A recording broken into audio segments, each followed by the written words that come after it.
Hello, and welcome back to Let's Play The Elder Scrolls III, Morrowind, Game of the Year Edition. Once again, it is story time. Fedar did just encounter a bookseller, after all, and that is as good a place as any to get started.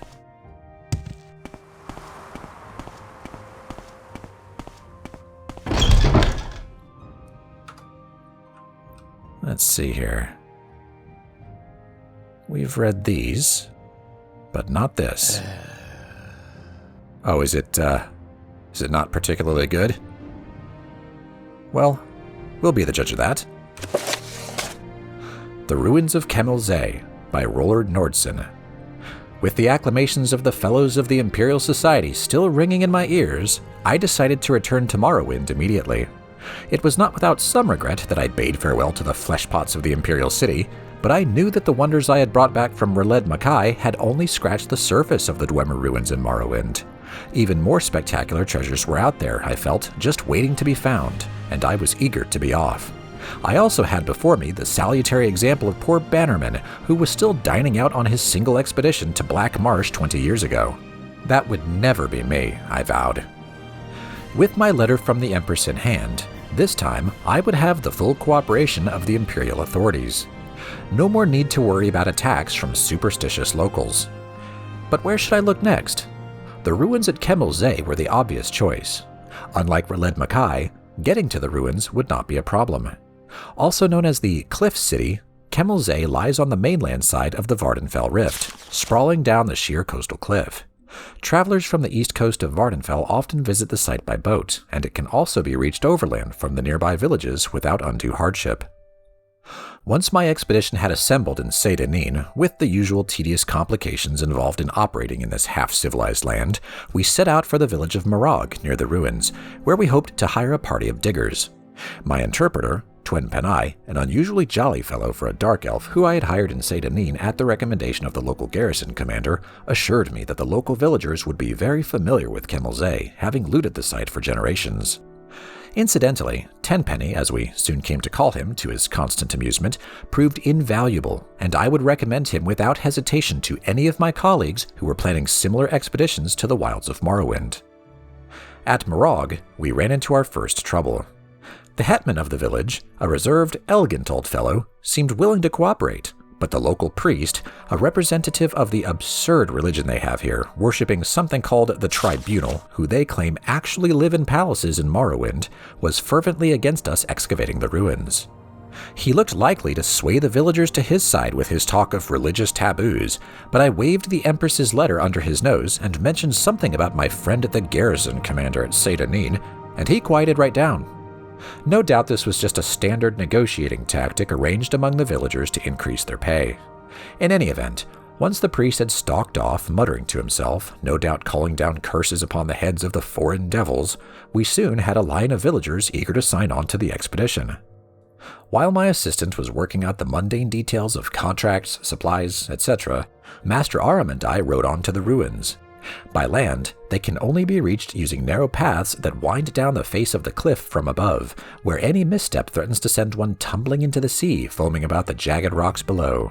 The city's original entrance to the surface must have been in the part of the city to the northeast, the part that fell into the sea long ago when the eruption of Red Mountain created this mind-bogglingly vast crater. After successfully navigating the treacherous path, we found ourselves in a large chamber, open to the sky on one side, disappearing into the darkness on the other. As we stepped forward, our boots crunched on piles of broken metal, as common in dwarven ruins as potsherds in other ancient sites. This was obviously where the looters brought their finds from deeper levels, stripping off the valuable outer casings of the dwarven mechanisms and leaving their innards here, easier than lugging the intact mechanisms back up to the top of the cliff. I laughed to myself, thinking of the many warriors unwittingly walking around Tamriel with pieces of dwarven mechanisms on their backs. For that, of course, is what most dwarven armor really is, just the armored shells of ancient mechanical men. I sobered when I thought of how exceedingly valuable an intact mechanism would be. This place was obviously full of dwarven devices, judging from the litter covering the floor of this vast chamber. Or had been, I reminded myself. Looters had been working over this site for centuries. Just the casing alone would be worth a small fortune sold as armor. Most dwarven armor is made of mismatched pieces from various devices, hence its reputation for being bulky and unwieldy. But a matched set from an intact mechanism is worth more than its weight in gold, for the pieces all fit together smoothly and the wearer hardly notices the bulk. Of course, I had no intention of destroying my finds for armor, no matter how valuable. I would bring it back to the Society for Scientific Study. I imagined the astonished cries of my colleagues as I unveiled it at my next lecture, and smiled again. I picked up a discarded gear from the piles at my feet. It still gleamed brightly, as if new-made, the dwarven alloys resisting the corrosion of time. I wondered what secrets remained hidden in the maze of chambers that lay before me, defying the efforts of looters, waiting to gleam again in the light they had not seen in long eons. Waiting for me. It remained only to find them. With an impatient gesture to Master Aram to follow, I strode forward into the gloom. Master Aram Tenpenny and I spent several days exploring the ruins, while my assistants set up camp at the top of the cliff and hauled supplies and equipment from the village. I was looking for a promising area to begin excavation, a blocked passage or corridor untouched by looters that might lead to completely untouched areas of the ruins. We found 2 such areas early on, but soon discovered that the many winding passages bypassed the blockage and gave access to the rooms behind. Nevertheless, even these outer areas, for the most part stripped clean of artifacts by generations of looters, were full of interest to the professional archaeologist. Behind a massive bronze door, burst from its hinges by some ancient turmoil of the earth, we discovered a large chamber filled with exquisite wall carvings, which impressed even the jaded Tenpenny, who claimed to have explored every dwarven ruin in Morrowind. They seemed to depict an ancient ritual of some kind, with a long line of classically bearded dwarven elders processing down the side walls, all seemingly bowing to the giant form of a god carved into the front wall of the chamber, which was caught in the act of stepping forth from the crater of a mountain in a cloud of smoke or steam. According to Master Aram, there are no known depictions of dwarven religious rituals, so this was an exciting find indeed. I set a team to work prying the carved panels from the wall, but they were unable to even crack the surface. On closer examination, the chamber appeared to be faced with a metallic substance with the texture and feel of stone, impervious to any of our tools. I considered having Master Aram try his blasting magic on the walls, but decided that the risk of destroying the carvings was too great. Much as I would have preferred to bring them back to the Imperial City, I had to settle for taking rubbings of the carvings. If my colleagues in the society showed enough interest, I was sure a specialist could be found, perhaps a master alchemist, who could find a way to safely remove the panels. I found another curious room at the top of a long, winding stair, barely passable due to the fall of rubble from the roof. At the top of the stair was a domed chamber with a large ruined mechanism at its center. Painted constellations were still visible in some places on the surface of the dome. Master Aram and I agreed that this must have been some kind of observatory, and the mechanism was therefore the remains of a dwarven telescope. To remove it from ruins down the narrow stairway would require its complete disassembly, which fact no doubt had preserved it from the attention of looters, so I decided to leave it in place for the time being. The existence of this observatory suggested, however, that this room had once been above the surface. Closer examination of the structure revealed that this was indeed a building, not an excavated chamber. The only other doorways from the room were completely blocked, and careful measurements from the top of the cliff to the entry room and then to the observatory revealed that we were still more than 250 feet below the present ground level. A sobering reminder of the forgotten fury of Red Mountain. This discovery led us to focus our attentions downward. Since we now knew approximately where the ancient surface lay, we could rule out many of the higher blocked passages. One wide passage, impressively flanked with carven pillars, particularly drew my interest. It ended in a massive rockfall, but we could see where looters had begun and then abandoned a tunnel through this debris. With my team of diggers and Master Aram's magery to assist, I believed we could succeed where our predecessors had failed. I therefore set my team of Dark Elves to work on clearing the passage, relieved to finally be beginning the real exploration of Kemel-Ze. Soon, I hoped, my boots would be stirring up dust that had lain undisturbed since the dawn of time. With this exciting prospect before me, I may have driven my diggers a bit too hard. Tenpenny reported that they were beginning to grumble about the long days, and that some were talking of quitting. Knowing from experience that nothing puts heart back into these Dark Elves like a taste of the lash, I had the ringleaders whipped and the rest confined to the ruins until they had finished clearing the passageway. Thanks Stendarr for my foresight in requisitioning a few legionnaires from Seyda-Neen. They were sullen at first, but with the promise of an extra day's wages when they broke through, they soon set to work with a will. While these measures may sound harsh to my readers back in the comforts of civilization, let me assure you that there is no other way to get these people to stick to a task. The blockage was much worse than I had first thought, and in the end it took almost 2 weeks to clear the passage. The diggers were as excited as I was when their picks finally broke through the far end into the emptiness, and we shared a round of the local liquor together, a foul concoction in truth, to show that all was forgiven. I could hardly restrain my eagerness as they enlarged the hole to allow entry into the chamber beyond. Would the passage lead to entire new levels of the ancient city, filled with artifacts left by the vanished dwarves? Or would it be only a dead end, some side passage leading nowhere? My excitement grew as I slid through the hole and crouched for a moment in the darkness beyond. From the echoing sounds of the stones rattling beneath my feet, I was in a large room, perhaps very large.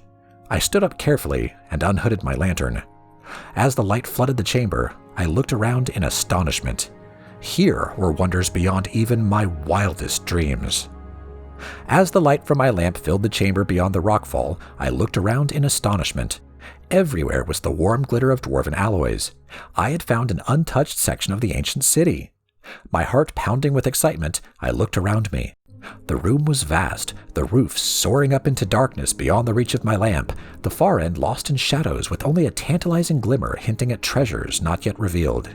Along each wall stood rows of mechanical men, intact except for one oddity. Their heads had been ritually removed and placed on the floor at their feet. This could mean only one thing. I had discovered the tomb of a great dwarven noble, maybe even a king. Burials of this type had been discovered before, most famously by Ransom's expedition to Hammerfell, but no completely intact tomb had ever been found. Until now. But if this was truly a royal burial, where was the tomb? I stepped forward gingerly, the rows of headless bodies standing silently as they had for eons, their disembodied eyes seeming to watch me as I passed.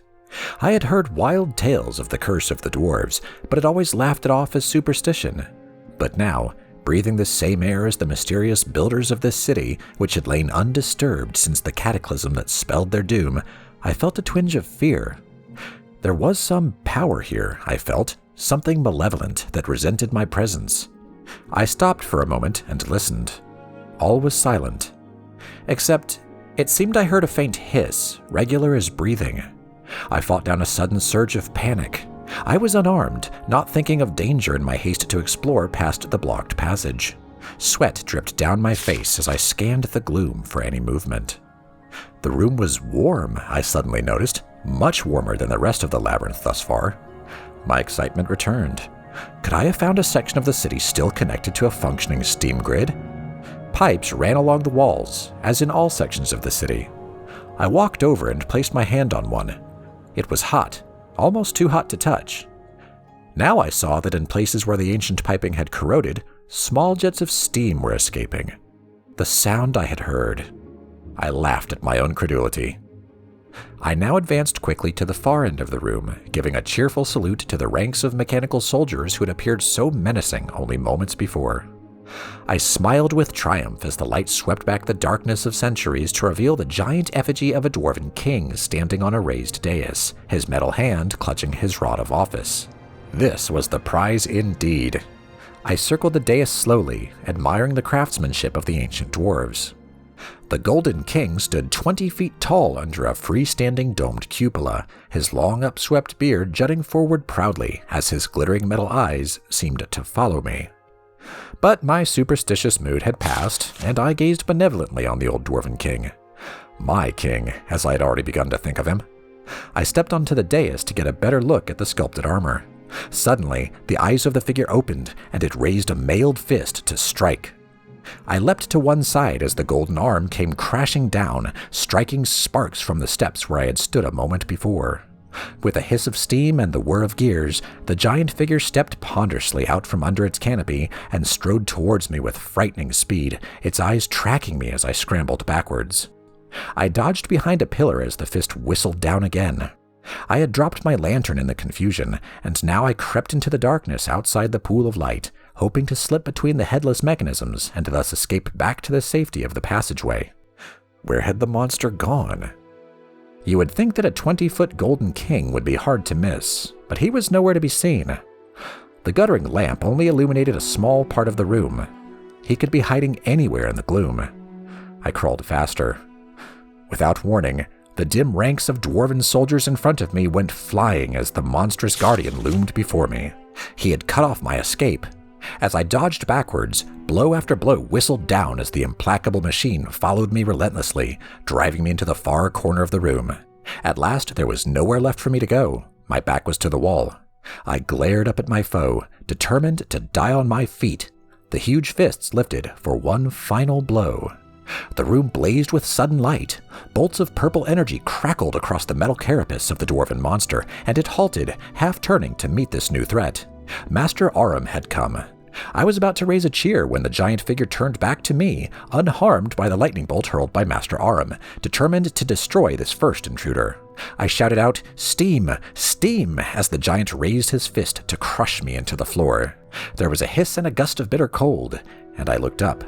The monster was now covered with a shell of ice, frozen in the very moment of dispatching me. Master Aurum had understood. I leaned against the wall with relief. The ice cracked above me. The giant golden king stood before me, the shell of ice falling away, his head swiveling towards me in triumph. Was there no stopping this dwarven monstrosity? But then the light faded from his eyes, and his arms dropped to his sides. The magical frost had worked, cooling its steam-driven energy. As Master Aurum and the diggers crowded around me, congratulating me on my narrow escape, my thoughts drifted. I imagined my return to the Imperial City, and I knew that this would be my greatest triumph yet. How could I possibly top this find? Perhaps it was time to move on. Recovering the fabled Eye of Argonia, now that would be a coup.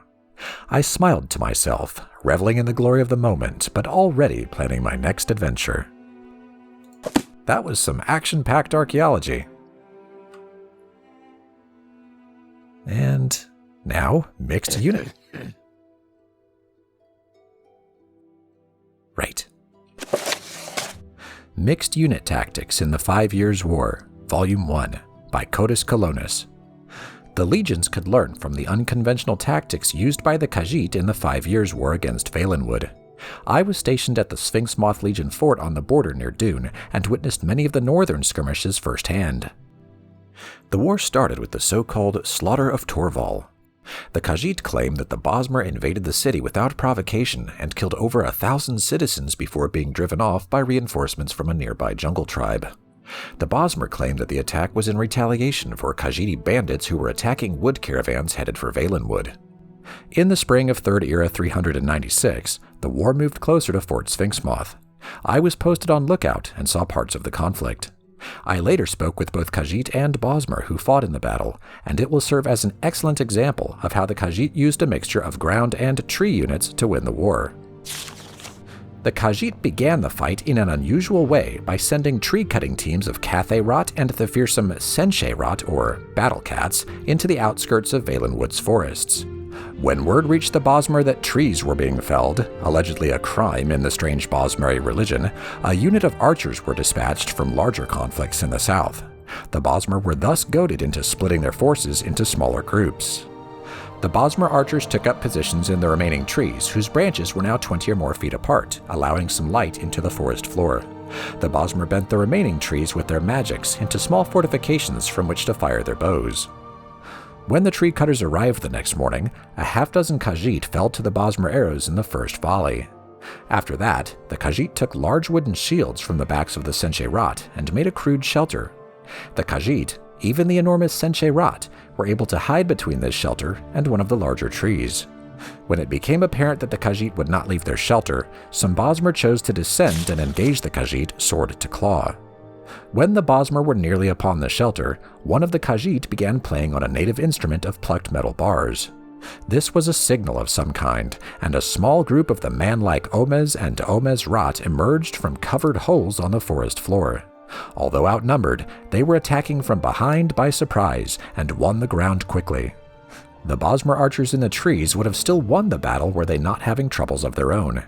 A group of Dagi and Dagi Rot, two of the less common forms of Khajiit who live in the trees of the Tenmar forest, jumped from one tree to another under a magical cover of silence. They took up positions in the higher branches that could not hold a Bosmer's weight. When the signal came, they used their claws and either torches or spells of fire, accounts from the two survivors I spoke with vary on this point, to distract the archers while the battle on the ground took place. A few of the archers were able to flee, but most were killed. Apparently, the Dagi and Dagi Rot have more magical ability than is widely believed if they were able to keep themselves magically silenced for so long. One of the surviving Bosmer told me that he saw a few ordinary cats among the Dagi, and even claimed that these ordinary cats are known as Alfiq, and that they were the spellcasters. But Bosmer are almost as unreliable as the Khajiit when it comes to the truth, and I cannot believe that a house cat can cast spells. At the end of the day, the Khajiit lost perhaps a half-dozen fighters out of a force of no more than 4 dozen, while the Bosmer lost nearly an entire company of archers. The survivors were unable to report back before a second company of archers arrived, and this strategy was repeated again with similar results. Finally, a much larger force was sent, and the Bosmer won that battle with the help of the native animals of Valenwood. That third skirmish, and the Khajiiti response, I will discuss in the second volume of this series. But there was no second volume. Nope. Moving on. Let's read this now. That's casting a spell. How about I press the right button? Saryoni's Sermons. Blessed Almsivi. Mercy, Mastery, Mystery. This volume of the Hieroglypha, i.e. priestly writings, was written and collected with commentary by Archcanon Tholer Saryoni. It is the best-selling of the temple annotated texts, and therefore inexpensive and commonly found in most Dunmer households. Saryoni collects Vivec's most famous sermons and the popular explanations of his Gospels. This text exists in many editions. More elaborate editions are handsomely illuminated with Vivec's quotations from the Gospels for days, seasons, and festivals. Listen, faithful, to Vivec's words, for he says 5 times and 5 ways. Forge a keen faith in the crucible of suffering. Engrave upon thy eye the image of injustice. Death does not diminish. The ghost gilds with glory. Faith conquers all. Let us yield to faith. Better to suffer a wrong than to do one. Hear the words of Lord Vivec, and heed his sermons on the 7 graces, for he names them 7 times and 7 ways. Valor, daring, justice, courtesy, pride, generosity, humility. The grace of valor. Thank you for your valor, Lord Vivec. I shall not quail nor turn away, but face my enemies and my fear. The grace of daring. Thank you for your daring, Lord Vivec. I shall not shun risk nor hide behind the mask of cautious counsel, for fortune favors the bold. The grace of justice. Thank you for your justice, Lord Vivec. I shall be neither cruel nor arbitrary, for fair dealing earns the love, trust, and respect of our people. The grace of courtesy. Thank you for your courtesy, Lord Vivec. I shall speak neither hurtful nor harsh word, but shall speak respectfully, even of my enemies, for temperate words may turn aside anger. The grace of pride. Thank you for your pride, Lord Vivec. I shall not doubt myself, or my people, or my gods, and shall insist upon them and my ancient rights. The grace of generosity. Thank you for your generosity, Lord Vivec. I shall neither hoard nor steal, nor encumber myself with profitless treasures, but shall share freely among house and hearth. The grace of humility. Thank you for your humility, Lord Vivec. I shall neither strut nor preen in vanity, but shall know and give thanks for my place in the greater world. Indeed. And we haven't read this either. Invocation of Azura by Sigilla Parate. For 300 years I have been a priestess of Azura, the Daedric princess of Moonshadow, mother of the rose, and queen of the night sky. Every Hoggatham, which we celebrate on the 21st of First Seed, we summon her for guidance, as well as to offer things of worth and beauty to her majesty. She is a cruel but wise mistress. We do not invoke her on any Hoggatham troubled by thunderstorms, for those nights belong to the Mad One, Sheogorath, even if they do coincide with the occasion. Azura at such times understands our caution. Azura's invocation is a very personal one. I have been priestess to 3 other Daedric princes, but Azura values the quality of her worshippers and the truth behind our adoration of her. When I was a dark elven maid of 16, I joined my grandmother's coven, worshippers of Molag Bal, the schemer princess. Blackmail, extortion, and bribery are as much the weapons of the witches of Molag Bal as is dark magic. The Invocation of Molag Bal is held on the 20th of Evening Star, except during stormy weather. This ceremony is seldom missed, but Molag Bal often appears to her cultists in mortal guise on other dates. When my grandmother died in an attempt to poison the air of Firewatch, I re-examined my faith in the cult. My brother was a warlock of the cult of Boethia, and from what he told me, the Dark Warrior was closer to my spirit than the treacherous Molag Bal. Boethia is a warrior princess who acts more overtly than any other Daedroth. After years of skulking and scheming, it felt good to perform acts for a mistress which had direct, immediate consequences. Besides, I liked it that Boethia was a Daedra of the Dark Elves. Our cult would summon her on the day we called the Gauntlet, the 2nd of Sun's Dusk.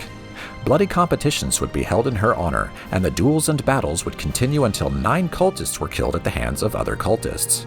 Boethia cared little for her cultists. She only cared for our blood. I do think I saw her smile when I accidentally slew my brother in a sparring session. My horror, I think, greatly pleased her. I left the cult soon after that. Boethia was too impersonal for me, too cold. I wanted a mistress of greater depth. For the next 18 years of my life, I worshipped no one. Instead, I read and researched.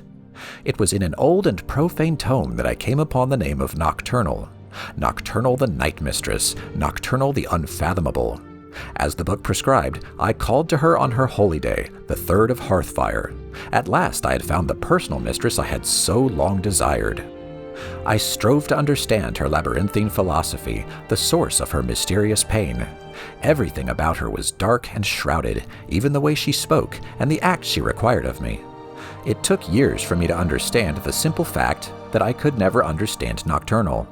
Her mystery was as essential to her as savagery was to Boethia, or treachery was to Molag Bal. To understand Nocturnal is to negate her, to pull back the curtains cloaking her realm of darkness. As much as I loved her, I recognized the futility of unraveling her enigmas. I turned instead to her sister, Azura. Azura is the only Daedric princess I have ever worshipped who seems to care about her followers. Molag Bal wanted my mind, Boethia wanted my arms, and Nocturnal perhaps my curiosity. Azura wants all of that, and our love above all. Not our abject slavering, but our honest and genuine caring in all its forms. It is important to her that our emotions be engaged in her worship. And our love must also be directed inward. If we love her and hate ourselves, she feels our pain. I will, for all time, have no other mistress. And what do you want, Outlander? I want to continue my reading. Thanks. I guess it is kind of...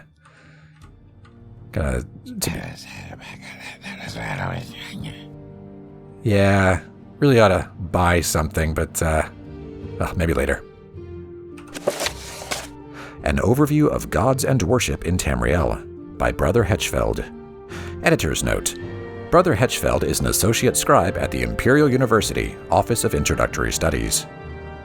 Gods are commonly judged upon the evidence of their interest in worldly matters.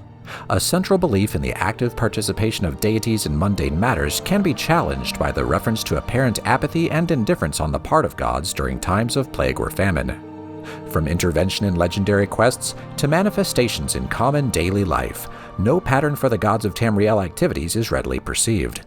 The concerns of gods in many ways may seem unrelated or at best unconcerned with the daily trials of the mortal realm. The exceptions do exist, however. Many historical records and legends point to the direct intervention of one or more gods at times of great need.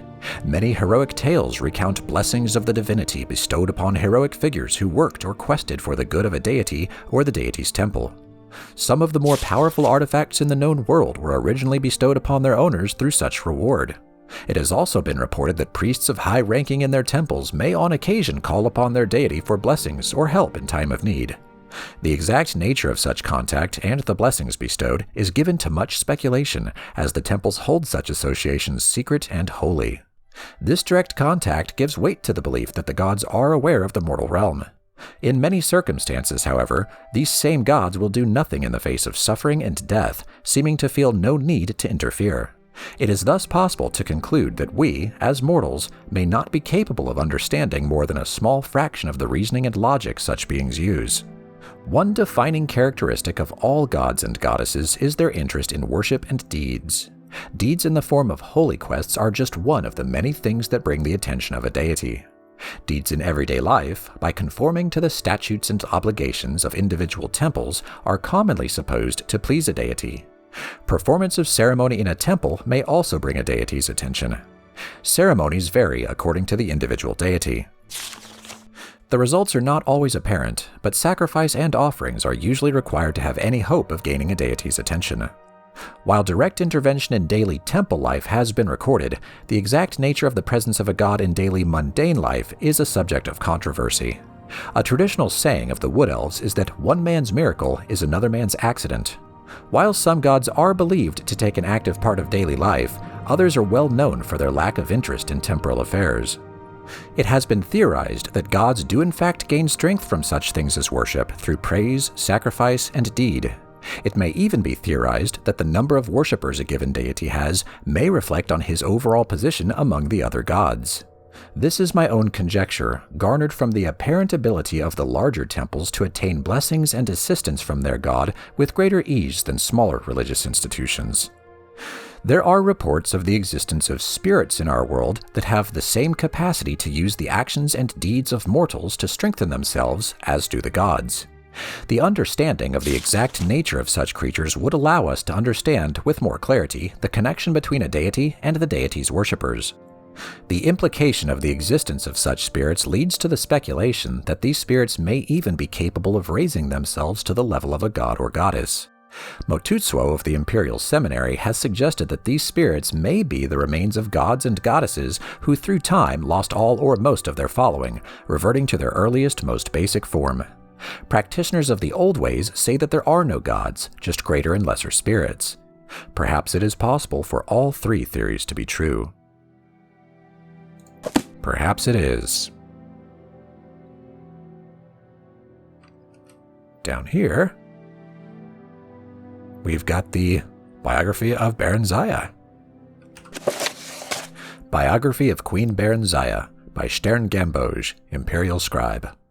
Late in the Second Era, a girl child, Barenziah, was born to the rulers of the Kingdom of Mournhold in what is now the Imperial province of Morrowind.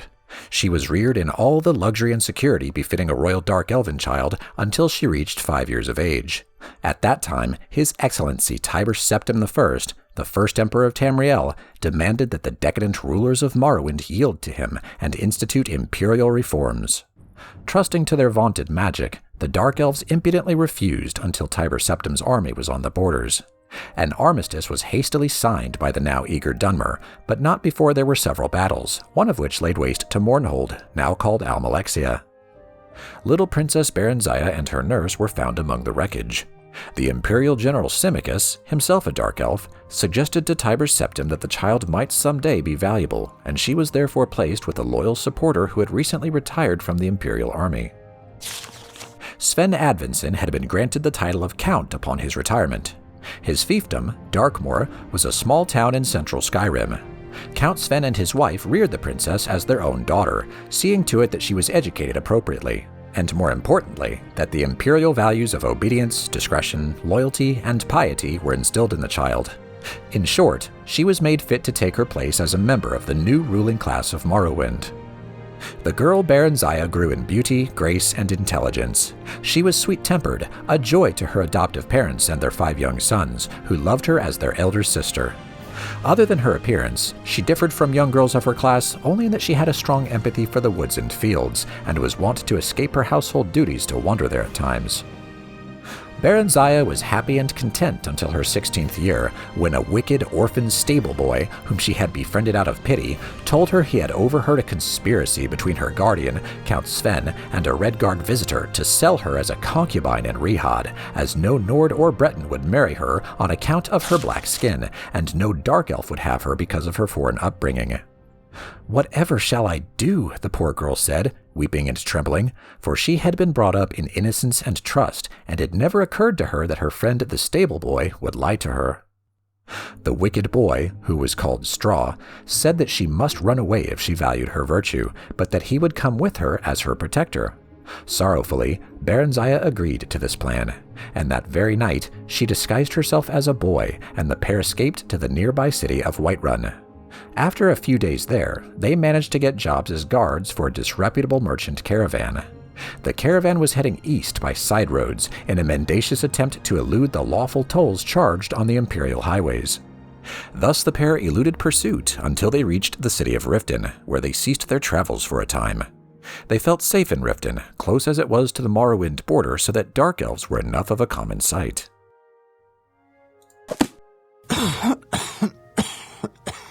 You alright there? Biography of Queen Barenziah, Volume 2, by Stern-Gamboge, Imperial Scribe. The first volume of this series told the story of Barenziah's origin, heiress to the throne of Mournhold until her father rebelled against His Excellency Tiber Septim I and brought ruin to the province of Morrowind.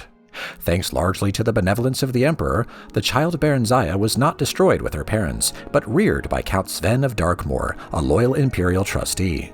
She grew up into a beautiful and pious child, trustful of her guardian's care. This trust, however, was exploited by a wicked orphan stable boy at Count Sven's estate, who, with lies and fabrications, tricked her into fleeing Darkmoor with him when she turned 16.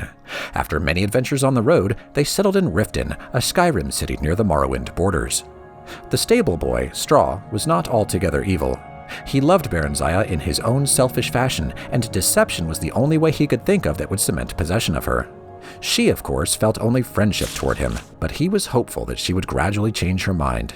He wanted to buy a small farm and settle down into a comfortable marriage, but at the time his earnings were barely enough to feed and shelter them. After only a short time in Riften, Straw fell in with a bold, villainous Khajiit thief named Theris, who proposed that they rob the Imperial Commandant's house in the central part of the city. Theris said that he had a client, a traitor to the Empire, who would pay well for any information they could gather there. Barenziah happened to overhear this plan and was appalled. She stole away from their rooms and walked the streets of Riften in desperation, torn between her loyalty to the Empire and her love for her friends. In the end, loyalty to the Empire prevailed over personal friendship, and she approached the Commandant's house, revealed her true identity, and warned him of her friend's plan. The Commandant listened to her tale, praised her courage, and assured her that no harm would come to her. He was none other than General Symmachus, who had been scouring the countryside in search of her since her disappearance, and had just arrived in Riften, hot in pursuit. He took her into his custody and informed her that, far from being sent away to be sold, she was to be reinstated as the Queen of Mournhold as soon as she turned 18. Until that time, she was to live with the Septim family in the newly built Imperial city, where she would learn something of government and be presented at the Imperial court. At the Imperial city, Barenziah befriended the Emperor Tiber Septim during the middle years of his reign. Tiber's children, particularly his eldest son and heir Pelagius, came to love her as a sister. The ballads of the day praised her beauty, chastity, wit, and learning. On her 18th birthday, the entire Imperial city turned out to watch her farewell procession preliminary to her return to her native land. Sorrowful as they were at her departure, all knew that she was ready for her glorious destiny as sovereign of the Kingdom of Mournhold. And to conclude, Biography of Queen Barenziah, Volume 3, by Stern-Gamboge, Imperial Scribe. In the second volume of this series, it was told how Barenziah was kindly welcomed to the newly constructed Imperial city by the Emperor Tiber Septim and his family, who treated her like a long-lost daughter during her almost one-year stay. After several happy months there learning her duties as vassal queen under the Empire, the Imperial General Symmachus escorted her to Mournhold, where she took up her duties as queen of her people under his wise guidance. Gradually, they came to love one another and were married and crowned in a splendid ceremony at which the Emperor himself officiated. After several hundred years of marriage, a son, Helseth, was born to the royal couple amid celebration and joyous prayer.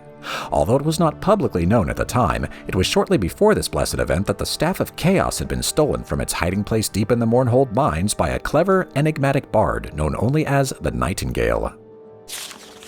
8 years after Helseth's birth, Barenziah bore a daughter, Morgaya, named after Symmachus's mother, and the royal couple's joy seemed complete. Alas, shortly after that, relations with the Empire mysteriously deteriorated, leading to much civil unrest in Mournhold. After fruitless investigations and attempts at reconciliation, in despair, Barenziah took her young children and traveled to the Imperial city herself to seek the ear of then-Emperor Uriel Septim VII. Symmachus remained in Mournhold to deal with the grumbling peasants and annoyed nobility, and do what he could to stave off an impending insurrection. During her audience with the Emperor, Barenziah, through her magical arts, came to realize to her horror and dismay that the so-called Emperor was an impostor, none other than the bard Nightingale who had stolen the Staff of Chaos. Exercising great self-control, she concealed this realization from him. That evening, news came that Symmachus had fallen in battle with the revolting peasants of Mournhold, and that the kingdom had been taken over by the rebels. Barenziah, at this point, did not know where to seek help, or from whom. The gods, that fateful night, were evidently looking out for her, as if in redress of her loss. King Edwire of High Rock, an old friend of Uriel Septim and Symmachus, came by on a social call. He comforted her, pledged his friendship, and furthermore, confirmed her suspicions that the Emperor was indeed a fraud, and none other than Jagar Tharn, the Imperial battle mage, and one of the Nightingale's many alter egos. Tharn had supposedly retired into seclusion from public work and installed his assistant, Rhea Selmain, in his stead. The hapless assistant was later put to death under mysterious circumstances. Supposedly, a plot implicating her had been uncovered, and she had been summarily executed. However, her ghost had appeared to Edwire in a dream and revealed to him that the true Emperor had been kidnapped by Tharn and imprisoned in an alternate dimension.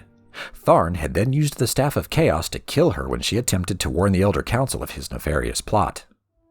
Together, Edwire and Barenziah plotted to gain the false Emperor's confidence.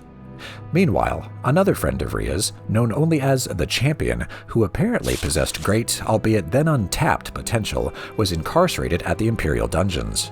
However, she had access to his dreams, and she told him to bide his time until she could devise a plan that would effect his escape. Then he could begin on his mission to unmask the impostor. Barenziah continued to charm and eventually befriended the Erzat's Emperor. By contriving to read his secret diary, she learned that he had broken the Staff of Chaos into 8 pieces and hidden them in far-flung locations scattered across Tamriel.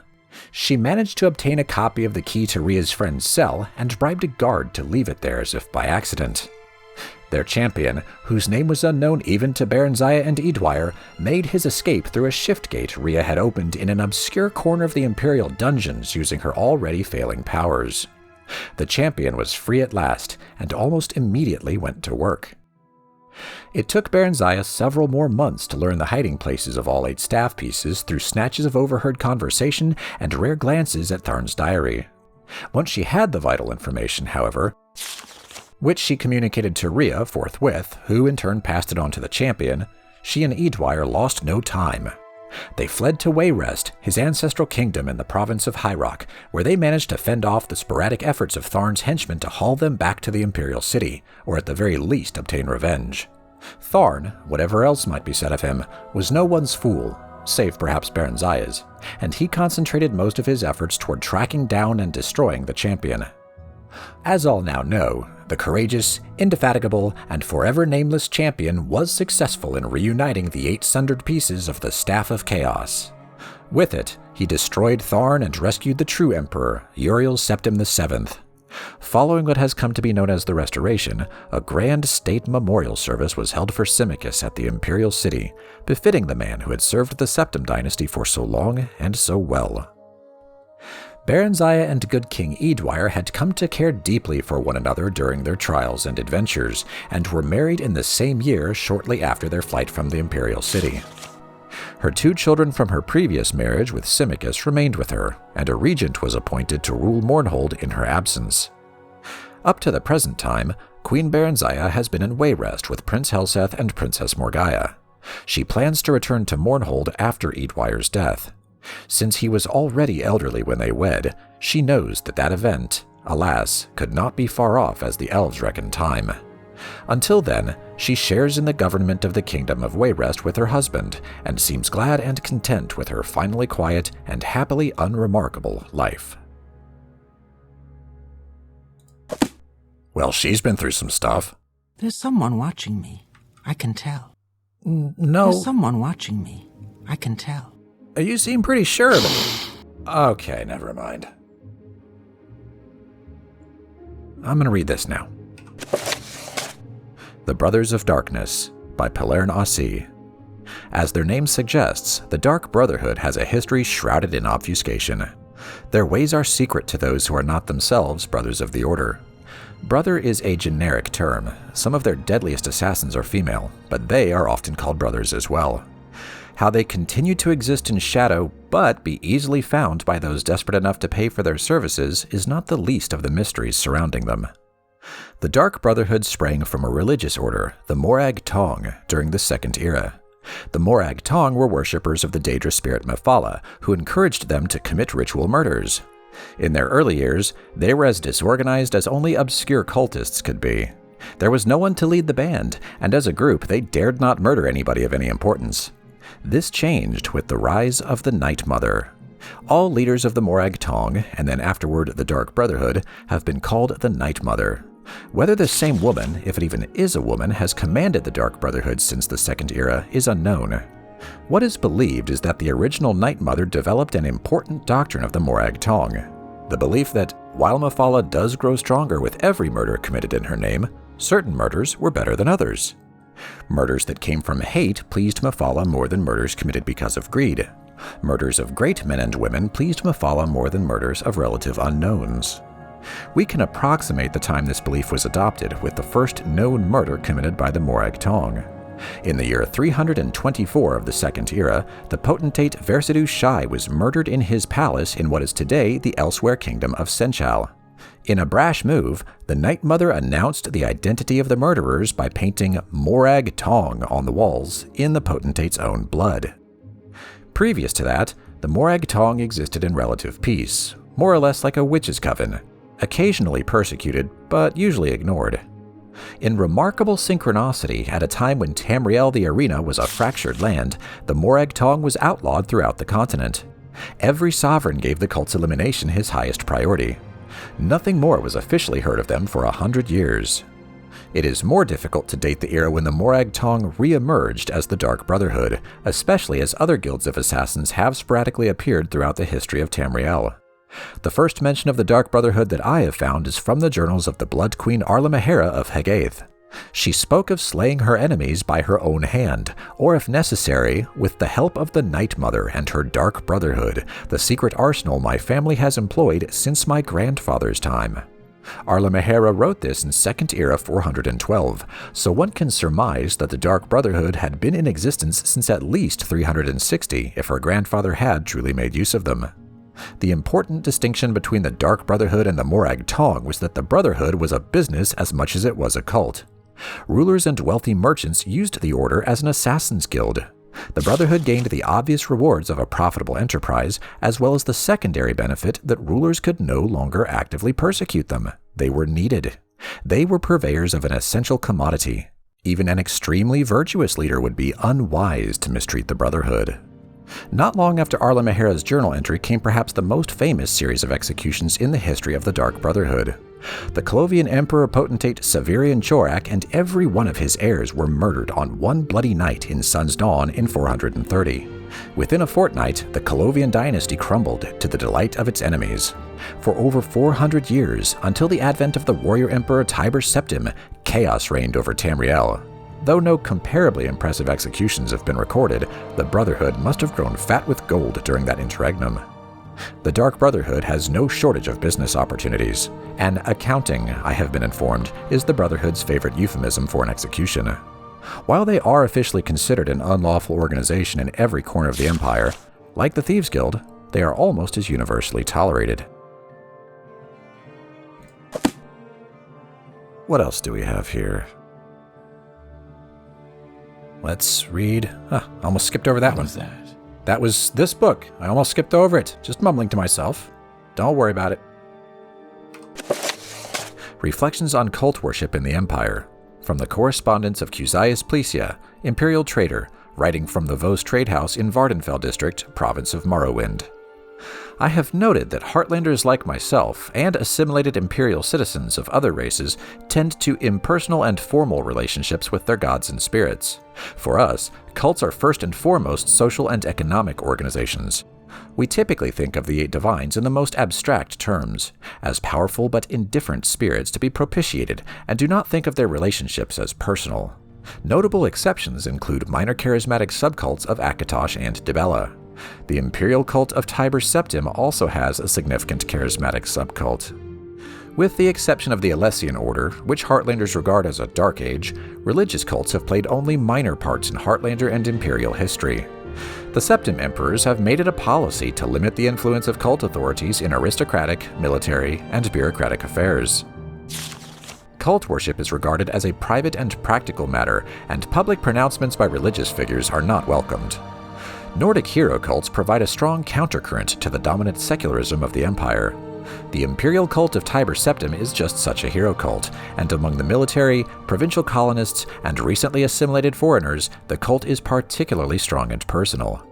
The Tribunal Temple in Morrowind and its predecessor, House Ancestor cults, are, by contrast with Imperial cults, extremely intimate and personal. In ancestor cults, the worshipper has a direct relationship with the blood family ancestor spirit, and the temple cultist's relationship with the tribunal is a relationship with a living, breathing god who walks the earth, speaks in person with priests and cultists, and whose daily actions are prescribed models for the daily actions of their followers. The differences in religious temperament between Heartlanders and Morrowind Dunmer accounts in large part for consistent political and social misunderstanding between the two cultures. Heartlanders do not consider cult affairs as serious matters, where the Dunmer consider cult affairs, and in particular ancestral spirit veneration, to be very serious matters indeed. Heartlanders are casual and tolerant in religious matters. Dunmer are passionate and extremely intolerant. Heartlanders do not speak with their gods, and do not think of their actions as under constant review and judgment by their gods. The Dunmer feel that all they think and do is under the ever-watchful eye of the tribunal and family ancestor spirits. Ugh, big brother. And yes, I was eyeing this. Let's read. On Oblivion, by Morian Zenis. It is improper, however customary, to refer to the denizens of the dimension of Oblivion as demons. This practice probably dates to the Alessian doctrines of the First-Era prophet Maruk, which, rather amusingly, forbade traffica with diamonds, and then neglected to explain what diamonds were. It is most probable that daimon is a misspelling or etymological rendition of Daedra, the old elven word for those strange, powerful creatures of uncertain motivation who hail from the dimension of Oblivion. Daedra is actually the plural form. The singular is Daedroth. In a later tract by King Hael the Pious of Skyrim, almost 1,000 years after the publication of the original doctrines, the evil machinations of his political enemies are compared to the wickedness of the demons of Oblivion. Their depravity equals that of Sanguine itself. They are cruel as Boethia, calculating as Molag Bal, and mad as Sheogorath. Hael the Pious thus long-windedly introduced 4 of the Daedra Lords to written record. But the written record is not, after all, the best way to research Oblivion and the Daedra who inhabit it. Those who traffica with diamonds seldom wish it to be a matter of public account. Nevertheless, scattered throughout the literature of the First Era are diaries, journals, notices for witch burnings, and guides for Daedra slayers. These I have used as my primary source material. They are at least as trustworthy as the Daedra Lords I have actually summoned and spoken with at length. Apparently, Oblivion is a place composed of many lands. Thus the many names for which Oblivion is synonymous: Cold Harbor, Quagmire, Moonshadow, etc. It may be correctly supposed that each land of Oblivion is ruled over by one prince. The Daedra princes whose names appear over and over in ancient records, though this is not an infallible test of their authenticity or explicit existence, to be sure, are the aforementioned Sanguine, Boethia, Molag Bal, and Sheogorath, and in addition, Azura, Mephala, Clavicus Vile, Vernima, Malakath, Hormius, or Hermaeus, or Hermias, or Herma, there seems to be no one accepted spelling, Mora, Namira, Jigalag, Nocturnal, Mehrunes Dagon, and Periite. From my experience, Daedra are a very mixed lot. It is almost impossible to categorize them as a whole except for their immense power and penchant for extremism. Be that as it may, I have here attempted to do so in a few cases, purely for the sake of scholastic expediency. Mehrunes Dagon, Molag Bal, Periite, Boethia, and Vernima are among the most consistently demonic of the Daedra, in the sense that their spheres seem to be destructive in nature. The other Daedra can, of course, be equally dangerous, but seldom purely for the sake of destruction, as these 5 can. Nor are these previous 5 identical in their destructiveness. Mehrunes Dagon seems to prefer natural disasters, earthquakes and volcanoes, for venting his anger. Molag Bal elects the employment of other Daedra, and Boethia inspires the arms of mortal warriors. Periite's sphere seems to be pestilence, and Vernima's torture. In preparation for the next installment in this series, I will be investigating 2 matters that have intrigued me since I began my career as a Daedra researcher. The first is on one particular Daedroth, perhaps yet another Daedra prince, referred to in multiple articles of Incunabula as Hircine. Hircine has been called the Huntsman of the Princes and the Father of Man-Beasts, but I have yet to find anyone who can summon him. The other, and perhaps more doubtful goal I have, is to find a practical means for mortal men to pass through to Oblivion. It has always been my philosophy that we need only fear that which we do not understand. And with that thought in mind, I ever pursue my objective. Oh, you gotta be careful what you wish for. Moving on. Vampires of Vvardenfell, Volume 1. Excerpts. The violent antipathy of Morrowind culture toward necromancy ensures that vampires are virtually unknown in Morrowind. The temple does not acknowledge the existence of Western vampire hunting orders. Nonetheless, interviews with temple officials persuade me that the Dunmer of Morrowind are experienced and knowledgeable in the handling of these menaces. On the other hand, they freely admit that even a large community of vampires might easily escape detection in the remote wastelands or in the subterranean labyrinths of abandoned strongholds and wizard towers. The Ash Vampire of Ashlander legend is not undead. Sorceries and blessings affecting the undead reportedly have no effect on these creatures. No specimen has ever been examined, and no references have ever linked these legends with the known clans of Tamrielic vampires. Vvardenfell's 3 known bloodlines differ greatly in their approach to prey. The Quara bloodline features exceptional strength and endurance, and attacks in a state of ecstatic frenzy.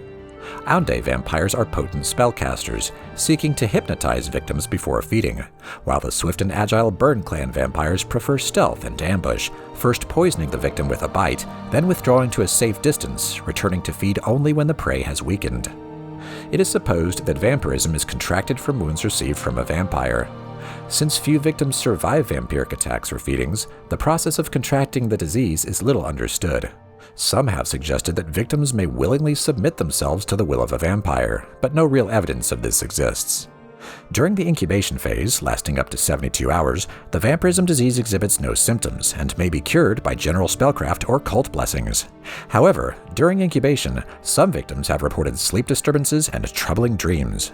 After symptoms are exhibited, however, the disease is incurable and irreversible.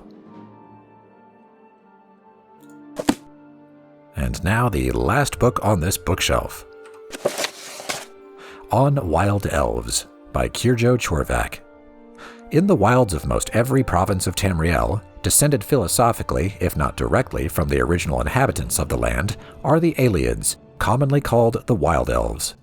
While 3 races of elven stock, the Altmer, or High Elves, the Bosmer, or Wood Elves, and the Dunmer, or Dark Elves, have assimilated well into the new cultures of Tamriel, the Ayleids and their brethren have remained aloof toward our civilization, preferring to practice the old ways far from the eyes of the world.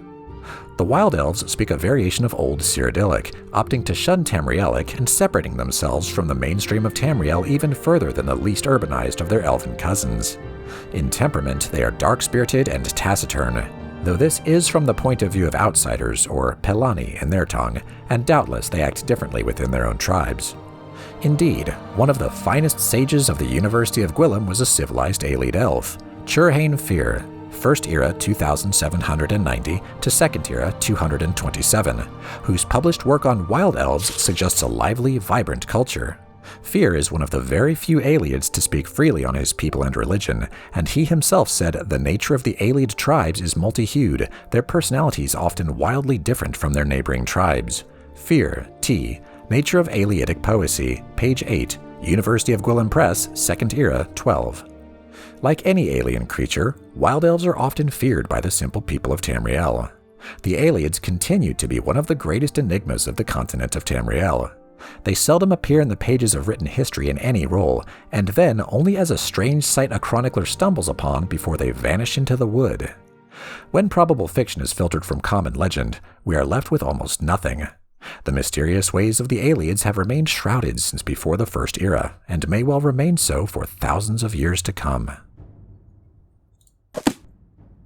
Alright, we've read all the books on this bookshelf, but there is another bookshelf over there.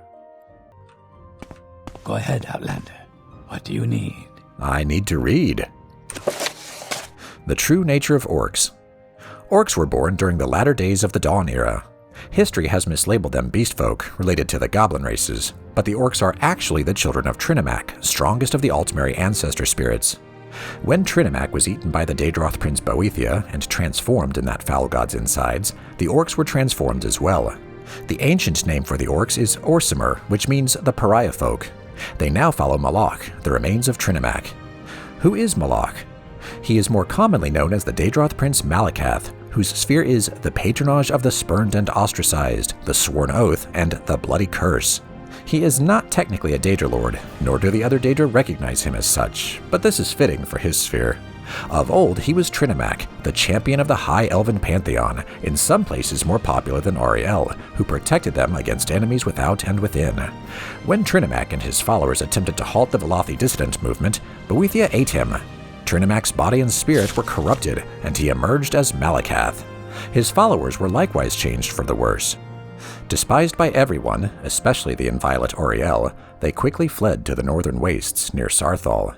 They fought Nords and Chimer for a place in the world, but did not get much. In Skyrim, Malakath is called Orke, or Old Knocker, and his battles with Izmir are legendary. There is someone watching me, I can tell. You're just being paranoid. ABCs for Barbarians. A is for Nchunak. B is for Bungler's Bane. C is for Comberry. And that's it, I suppose. It really is just A, B, and C for Barbarians. How nice. The Pig Children by Tistin Bane. No one, not the oldest dark elf of Mount Dagothur or the ancient sage of Solitude himself, can recall a time when the orc did not ravage our fair Tamriel. Whatever foul and pestilent Daedra of Oblivion conjured them up could scarcely have created a more constant threat to the well-being of the civilized races of Tamriel than the obnoxious orc. Orcs are thankfully easy to recognize from other humanoids by their size, commonly 40 pertons in height and 15,000 angades in weight, their brutal pig-like features, and their stench. They are consistently belligerent, morally grotesque, intellectually moronic, and unclean. By all rights, the civilized races of Tamriel should have been able to purge the land of their blight years ago, but their ferocity, animal cunning, and curious tribal loyalty have made them inevitable as leeches in a stagnant pool. Tales of orcish barbarity precede written record. When Jastyaga wrote of the Order of Diagnas joining the armies of Daggerfall and Sentinel to hold at bay the wicked orcs in their foul Orsinium fastness and burn aught in cleansing flame in First Era 950, she assumed that any reader would be aware of the savagery of the orcs. When the siege was completed 30 years later, after the death of many heroes including Gaten Shinji, and the destruction of Orsinium scattered the orcish survivors throughout the Hrothgarian mountains, she further wrote, "The free peoples rejoiced for that their ancient fell enemy was dispersed into diverse parts." Obviously, the orcs had been terrorizing the region of the Iliac Bay at least since the early years of the First Era. We've read that. Okay, guys, that's just another copy of The Pig Children. Gross. And next, Vivec and Mephala. Who is Almcivi? Morrowind is holy country, and its gods are flesh and blood. Collectively, these gods are called the Tribunal, the Triune Almcivi, three deities exemplifying Dunmerry virtues. Almalexia is mercy, Vivec is mastery, and Sothosil is mystery. Vivec is easily the most popular of them all. Vivec is also the most public, for he is the beloved warrior poet of the true people, paradoxically beautiful and bloody. Vivec is an artistic violence. Vivec is represented in temple literature and liturgy as one of the divine kings of Morrowind. He guards the sacred Velothi subcontinent of Vvardenfell and stands guard over Red Mountain, the gate to hell. He is part of the Holy Tribunal, a god of the new temple, and an aspect of the blessed and righteous Almcivi. This explicit presentation of Vivec the guardian god king and warrior poet is one of the most accessible and familiar to Westerners. However, it is important to remember that Vivec is also known to the Dunmer as the transcendent evolution of the Daedra that anticipated him, Black Hands Mephala, a foundation figure of the earliest Chimer. This darker side of Vivec does not appear in the popular literature and liturgy, but is instinctively understood and accepted by the Dunmer as an integral part of Vivec's divine aspect. A more complete appreciation of the complex nature of Vivec requires an understanding of the nature of Vivec's anticipation, Mephala, and the darker themes represented by this Daedra Lord's modes and motivations. Who is Mephala? Each of the three triunes of the temple were represented in the dawn of Chimeri culture by their anticipations. These anticipations are known to the West as the sinister Daedra Lords Azura, Boethia, and Mephala. In temple theology, however, Azura is the anticipation of Sotha-Sil, the Mage Lord of Almcivi. Boethia is the anticipation of Almalexia, Almcivi's mother and lady. Mephala is the anticipation of Vivec. According to legend, under the guidance of these three Daedra Lords, a discontented throng of Altmer transformed themselves into a new people and founded a new land. And while Boethia, the so-called Prince of Plots, provided the revolutionary methods needed to bring about this transformation, Mephala was the shadowy implementer of those methods. As known in the West, Mephala is the demon of murder, sex, and secrets. All of these themes contain subtle aspects and violent ones: assassination and genocide, courtship and orgy, tact and poetic truths. Mephala is understood paradoxically to contain and integrate these contradictory themes, and all these subtle undercurrents and contradictions are present in the Dunmer concepts of Vivec, even if they are not explicitly described and explained in temple doctrine. The Dunmer do not envision Lord Vivec as a creature of murder, sex, and secrets. Rather, they conceive of Lord Vivec as a benevolent king, guardian warrior, poet-artist. But at the same time, unconsciously, they accept the notion of darker, hidden currents beneath Vivec's benevolent aspects. For example, one of the most striking, persistent myths associated with Vivec is the story that Vivec conspired with his co-rulers Almalexia and Sotha-Sil in the murder of Lord Nerevar, the greatest of Dunmer heroes and generals. The story is derived from Ashlander oral tradition and is flatly contradicted by all temple traditions. Nonetheless, the tale is firmly established in the Dunmer imagination, as if to say, of course Vivec would never have conspired to murder Lord Nerevar, but it happened so long ago. Who can know the truth? The public face of Vivec is benign, sensitive, compassionate, and protective of his followers. At the same time, the Dunmer seem irrationally comfortable with the hidden aspects of Vivec, the darker components of violence, lust, and conspiracy associated with the more primitive and ruthless impulses of the anticipations. And we read that, and that. We have not read this. Mysterious Akavir. Akavir means Dragonland. Tamriel means Dawn's Beauty. Atmora means Elderwood. Only the Redguards know what Yokuda ever meant. Akavir is the kingdom of the beasts. No men or mer live in Akavir, though men once did. These men, however, were eaten long ago by the vampiric serpent folk of Saesi.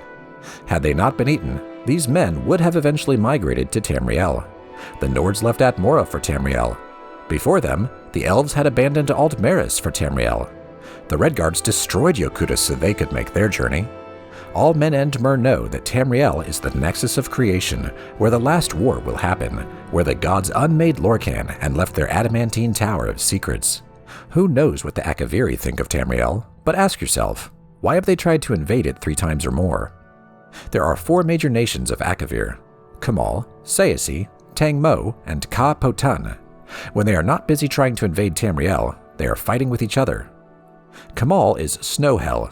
Demons live there, armies of them.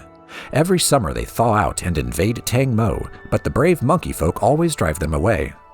Once, Adasumdir Kemel, a king among demons, attempted to conquer Morrowind, but Almalexia and the Underking destroyed him at Red Mountain.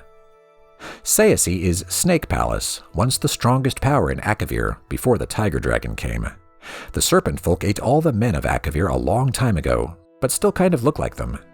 They are tall, beautiful, if frightening, covered in golden scales, and immortal. They enslave the goblins of the surrounding isles, who provide labor and fresh blood. The holdings of Saryoni are widespread. When natives of Tamriel think of the Akaviri, they think of the Serpent Folk, because one ruled the Cyrodiilic Empire for 400 years in the previous era. He was potentate Versidu Shai, assassinated by the Morag Tong. Tang Mo is the 1,000 Monkey Isles. There are many breeds of monkey folk, and they are all kind, brave, and simple, and many are also very crazy. They can raise armies when they must, for all of the other Akaviri nations have, at one time or another, tried to enslave them. They cannot decide who they hate more, the snakes or the demons, but ask one and he will probably say snakes. Though once bitter enemies, the monkey folk are now allies with the tiger folk of Ka-Potan. Ka-Potan is the Tiger Dragon's empire. The cat folk here are ruled by the divine Tashraka, the Tiger Dragon. They are now a very great empire, stronger than the Saryoni, though not at sea. After the serpent folk ate all the men, they tried to eat all the dragons. They managed to enslave the red dragons, but the black ones had fled to, then, Potan. A great war was raged, which left both the cats and the snakes weak, and the dragons all dead.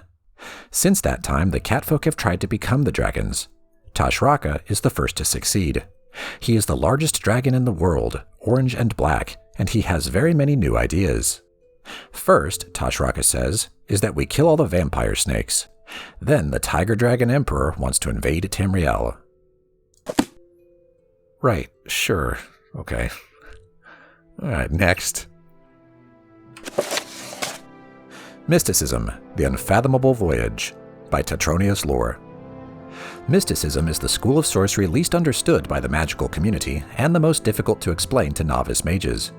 The spell effects commonly ascribed to the school of mysticism are as extravagantly disparate as soul trap, the creation of a cell that would hold a victim's spirit after death, to telekinesis, the manipulation of objects at a distance. But these effects are simply that, effects. The sorcery behind them is veiled in a mystery that goes back to the oldest civilizations of Tamriel, and perhaps beyond. The Psijics of the Isle of Artaeum have a different term for mysticism, the Old Way. The phrase becomes bogged in semantic quagmire because the Old Way also refers to the religion and customs of the Psijics, which may or may not be part of the magic of mysticism. There are few mages who devote their lives to the study of mysticism. The other schools are far more predictable and ascertainable. Mysticism seems to derive power from its conundrums and paradoxes. The act of experimentation, no matter how objectively implemented, can influence magicka by its very existence. Therefore, the mystic mage must consign himself to finding dependable patterns within a roiling imbroglio of energy. In the time it takes him to devise an enchantment with a consistent trigger and result, his peers in the other schools may have researched and documented dozens of new spells and effects. The mystic mage must thus be a patient and relatively uncompetitive philosopher. For centuries, mostly during the Second Era, scholarly journals published theory after theory about the aspect or aspects of magicka lumped together under mysticism. In the Mages Guild's tradition of finding answers to all things, respected researchers suggested that mysticism's penultimate energy source was the Aetherius itself, or else Daedric beings of unimaginable power. Either rationale would explain the seemingly random figurations of mysticism. Some even ventured that mysticism arose from the unused elements of successfully or even unsuccessfully cast spells. Discussion within the Order of Psijics after Artaeum's reappearance has led some scholars to postulate that mysticism is less spiritual in nature as was originally supposed, and that either the intellect or the emotional state of the believer is sufficient to influence its energy configuration and flow. None of these explanations is truly satisfactory taken by itself. For the beginning student of mysticism, it is best simply to learn the patterns distinguishable in the maelstrom of centuries past. The more patterns are discovered, the clearer the remaining ones become. Until, of course, they change, for inevitably they have to, and then the journey begins anew. Alright, let's check down here. We've read Frontier Conquest, etc. And Aedra and Daedra. We have not read this. Origin of the Mages Guild, by the Archmage Solarth. The idea of a collection of mages, sorcerers, and assorted mystics pooling their resources and talents for the purpose of research and public charity was a revolutionary concept in the early years of the Second Era. The only organization then closest in aim and structure to what we know today as the Mages Guild was the Psijic Order of the Isle of Artaeum. At the time, magic was something to be learned by individuals, or at most within intimate covens.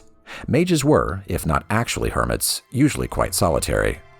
The Psijic Order served the rulers of Somerset Isle as counselors, and chose its members through a complex, ritualized method not understood by outsiders.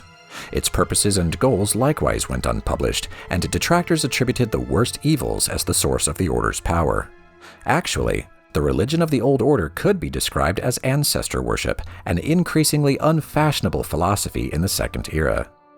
When Venus Galerion, a Psijic of Artaeum and student of the famed Iakesis, began collecting magic users from around Somerset Isle, he attracted the animosity of all. He was operating out of the urban center of Firsthold, and there was a common and not entirely unfounded attitude that magical experiments should be conducted only in unpopulated areas. Even more shocking, Galerion proposed to make magical items, potions, and even spells available to any member of the general public who could afford to pay. No longer was magic to be limited either to the aristocracy or intelligentsia. Galerion was brought before Iakesis and the King of Firsthold, Rylus XII, and made to state the intentions of the fraternity he was forming. The fact that Galerion's speech to Rylus and Iakesis was not recorded for posterity is doubtless a tragedy, though it does afford opportunity for historians to amuse one another with speculation about the lies and persuasions Galerion might have used to found the ubiquitous organization. The charter, at any rate, was approved. Almost immediately after the guild was formed, the question of security had to be addressed. The Isle of Artaeum did not require force of arms to shield it from invaders. When the Psijic Order does not wish someone to land on the Isle, it and all its inhabitants simply become insubstantial. The new Mages Guild, by contrast, had to hire guards. Galerion soon discovered what the Tamriel nobility has known for thousands of years. Money alone does not buy loyalty. The Knightly Order of the Lamp was formed the following year. Like a tree from an acorn, the Mages Guild grew branches all over Somerset Isle and gradually the mainland of Tamriel. There are numerous records of superstitious or sensibly fearful rulers forbidding the guild in their domains, but their heirs or heirs' heirs eventually recognized the wisdom of allowing the guild free rein. The Mages Guild has become a powerful force in Tamriel, a dangerous foe, if a somewhat disinterested ally. There have been only a few rare incidents of the Mages Guild actually becoming involved in local political struggles. On these occasions, the guild's participation has been the ultimate decider in the conflict.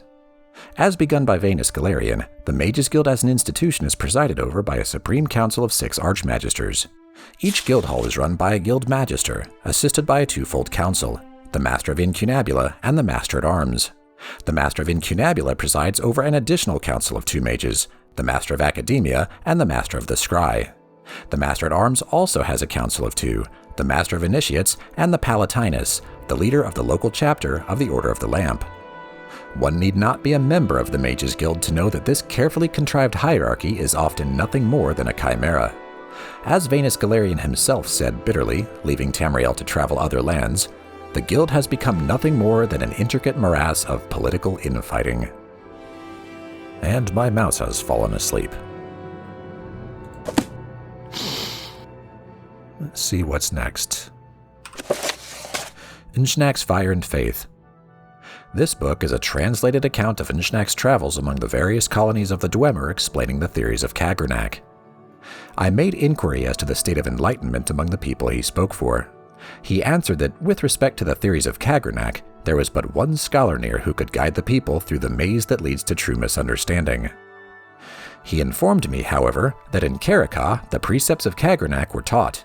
He said that nothing pleased him more than to see the Dwemer of Karaka, the most learned people in the world, studying Kagrenak's words and giving consideration to their place in the life to come, and where neither planar division, nor the numeration of amnesia, nor any other thing of utility was more valued than the understanding of the self and its relationship to the heart. I was gracious enough to receive this as a high compliment, and, removing my helm, I thanked him and departed with an infinity of bows.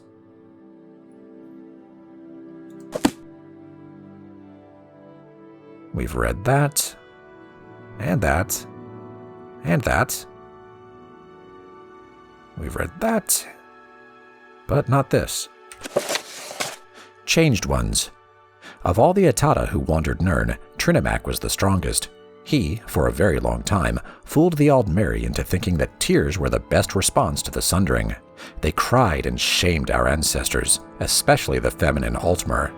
They even took the missing god's name in vain, calling his narratives into question. So one day Boethia, Prince of Plots, precocious youth, tricked Trinamac to go into his mouth. Boethia talked like Trinamac for a while then, and gathered enough people to listen to him. Boethia showed them the lies of the Atata, the Aedra, and told them Trinamac was the biggest liar of all, saying all this with Trinamac's voice. Boethia told the mass before him the triangled truth. He showed them, with Mephala, the rules of Psijic endeavor. He taught them how to build houses and what items they needed to bury in the corners. He demonstrated the right way to wear their skin. He performed the way to walk to achieve an exodus. Then Boethia relieved himself of Trinamac right there on the ground before them to prove all the things he said were the truth. It was easy then for his new people to become the Changed Ones. Next up. Children of the Sky. Nords consider themselves to be children of the sky. They call Skyrim the throat of the world because it is where the sky exhaled on the land and formed them. They see themselves as eternal outsiders and invaders, and even when they conquer and rule another people, they feel no kinship with them. The breath and the voice are the vital essence of a Nord. When they defeat great enemies, they take their tongues as trophies. These are woven into ropes and can hold speech like an enchantment. The power of a Nord can be articulated into a shout, like the ki of an Akaviri swordsman. The strongest of their warriors are called tongues. When the Nords attack a city, they take no siege engines or cavalry. The tongues form in a wedge in front of the gatehouse and draw in breath. When the leader lets it out in a ki, the doors are blown in and the axemen rush into the city. Shouts can be used to sharpen blades or to strike enemies. A common effect is the shout that knocks an enemy back, or the power of command. A strong Nord can instill bravery in men with his battle cry, or stop a charging warrior with a roar. The greatest of the Nords can call to specific people over hundreds of miles, and can move by casting a shout, appearing where it lands. The most powerful Nords cannot speak without causing destruction. They must go gagged and communicate through a sign language and through scribing runes. The further north you go into Skyrim, the more powerful and elemental the people become, and the less they require dwellings and shelters. Wind is fundamental to Skyrim and the Nords. Those that live in the far wastes always carry a wind with them. Now that's interesting. There is someone watching me. I can tell. No one's watching you. Really, I promise. I'm not. But yeah, that kind of gels with what happens in Skyrim, right? There's someone watching me. I can tell. Guys! What was that? It wasn't anything. It's just me. I'm the only one here, little old Fedar Moc, reading the books, quit being paranoid. Okay? The Yellow Book of Riddles. For earnest pleasure and the strengthening of the mind, the author here collects all that he has learned of the art of riddling by dint of diligent study and through years of discourse with others of similar inclination. The posing and puzzling of riddles is a convention of polite aristocratic Western society. Nobles and social aspirants collect books of riddles and study them, hoping thereby to increase the chances of their appearing sly and witty in conversation. A metal neither black nor red, as heavy as man's golden greed. What you do to stay ahead, with friend or arrow or steed. The answer, lead, or lead. A man says, "If you lie to me, I will slay you with my sword. If you tell me the truth, I will slay you with a spell. What must you say to stay alive?" The answer, "You will slay me with a sword." A Bosmer was slain. The Altmer claims the Dunmer is guilty. The Dunmer says the Khajiit did it. The Orcs swears he didn't kill the Bosmer. The Khajiit says the Dunmer is lying. If only one of these speaks the truth, who killed the Bosmer? The answer, the Orc.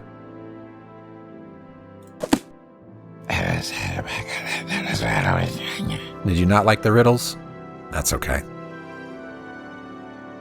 And we've read those, so we're done over here. but you've got a few behind I can you. spare a few moments, if you care to talk. I don't care to talk right now. We've read that. We have not read this. Galerion the Mystic by Asgrim Kolsgrug. During the early bloody years of the Second Era, Venus Galerion was born under the name Trectus, a serf on the estate of a minor nobleman, Lord Girnas of Solakich-on-Kur. Trectus's father and mother were common laborers, but his father had secretly, against the law of Lord Girnas, taught himself, and then Trectus, to read.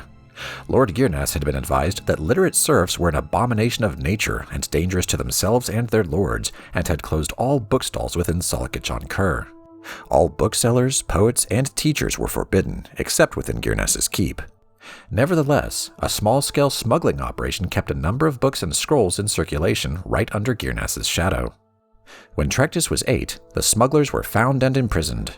Some said that Trectus's mother, an ignorant and religious woman fearful of her husband, was the betrayer of the smugglers, but there were other rumors as well. The trial of the smugglers was non-existent, and the punishment swift. The body of Trectus's father was kept hanging for weeks during the hottest summer Solakich-on-Kur had seen in centuries. 3 months later, Trectus ran away from Lord Girnas's estate. He made it as far as Alinor, halfway across Somerset Isle. A band of troubadours found him nearly dead, curled up in a ditch by the side of the road. They nursed him to health and employed him as an errand boy in return for food and shelter. One of the troubadours, a soothsayer named Heliand, began testing Trectus's mind and found the boy, though shy, to be preternaturally intelligent and sophisticated given his circumstances. Heliand recognized in the boy a commonality, for Heliand had been trained on the Isle of Artaeum as a mystic. When the troupe was performing in the village of Patanza on the far eastern end of Somerset, Heliand took Trectus, then a boy of 11, to the Isle of Artaeum. The magister of the isle, Iachesis, recognized potential in Trectus and took him on as pupil, giving him the name of Venus Galerion. Venus trained his mind on the Isle of Artaeum, as well as his body. Thus was the first Archmagister of the Mages Guild trained. From the Psijics of the Isle of Artaeum, he received his training. From his childhood of want and injustice, he received his philosophy of sharing knowledge. Okay. Well, that's all Fedar's going to read in here. Go ahead, Outlander. What do you need? I need to... No, it's something. I need to get on my way. Thank you very much. Alright. Next stop. Fighters Guild. Yeah, not a lot of literature here. May I help you? No.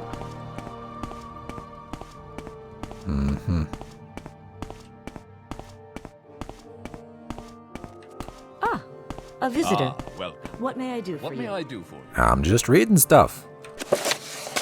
Imperial Charter of the Guild of Fighters. 1. Purpose. The Guild of Fighters provides employment to free swords and mercenaries and contracts to local citizens. Citizens may contract with the Guild for the removal of creatures and pests, the delivery of goods on dangerous routes, the collection of beasts for the arenas, and other duties defined by the Guild stewards. 2. Authority. The Guild of Fighters was established under the Section 4 of the Guilds Act, and this charter was first confirmed under the potentate Versidue Shai in the 321st year of the Second Era. 3. Rules and Procedures. Any member of the Guild of Fighters who strikes or steals from another member shall be expelled from the Guild. Readmittance is at the discretion of the Guild stewards. Citizens who contract with the Guild of Fighters and have a dispute may appeal first to the Guild steward who accepted the contract and second with the authorities of each province. 4. Membership requirements. The Guild selects candidates who are strong and healthy. A candidate must have some proficiency with long blades, axes, blunt weapons, and shields. Guildsmen must be able to use and maintain heavy armor. 5. Applications for membership. Candidates must present themselves to the steward of the Guild Hall for examination and approval. Attachment A.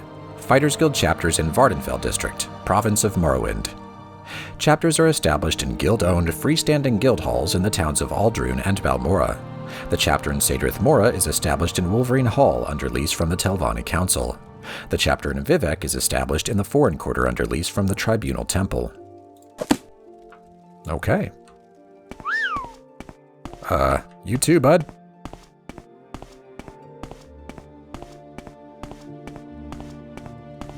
Yeah, that's all the reading that Fedar needs to do in the Fighters Guild.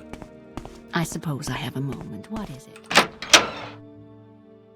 And now we'll just hop over to the Mages Guild.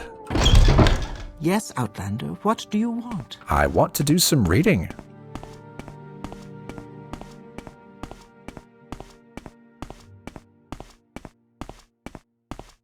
How are you? I'm doing all right. How are you?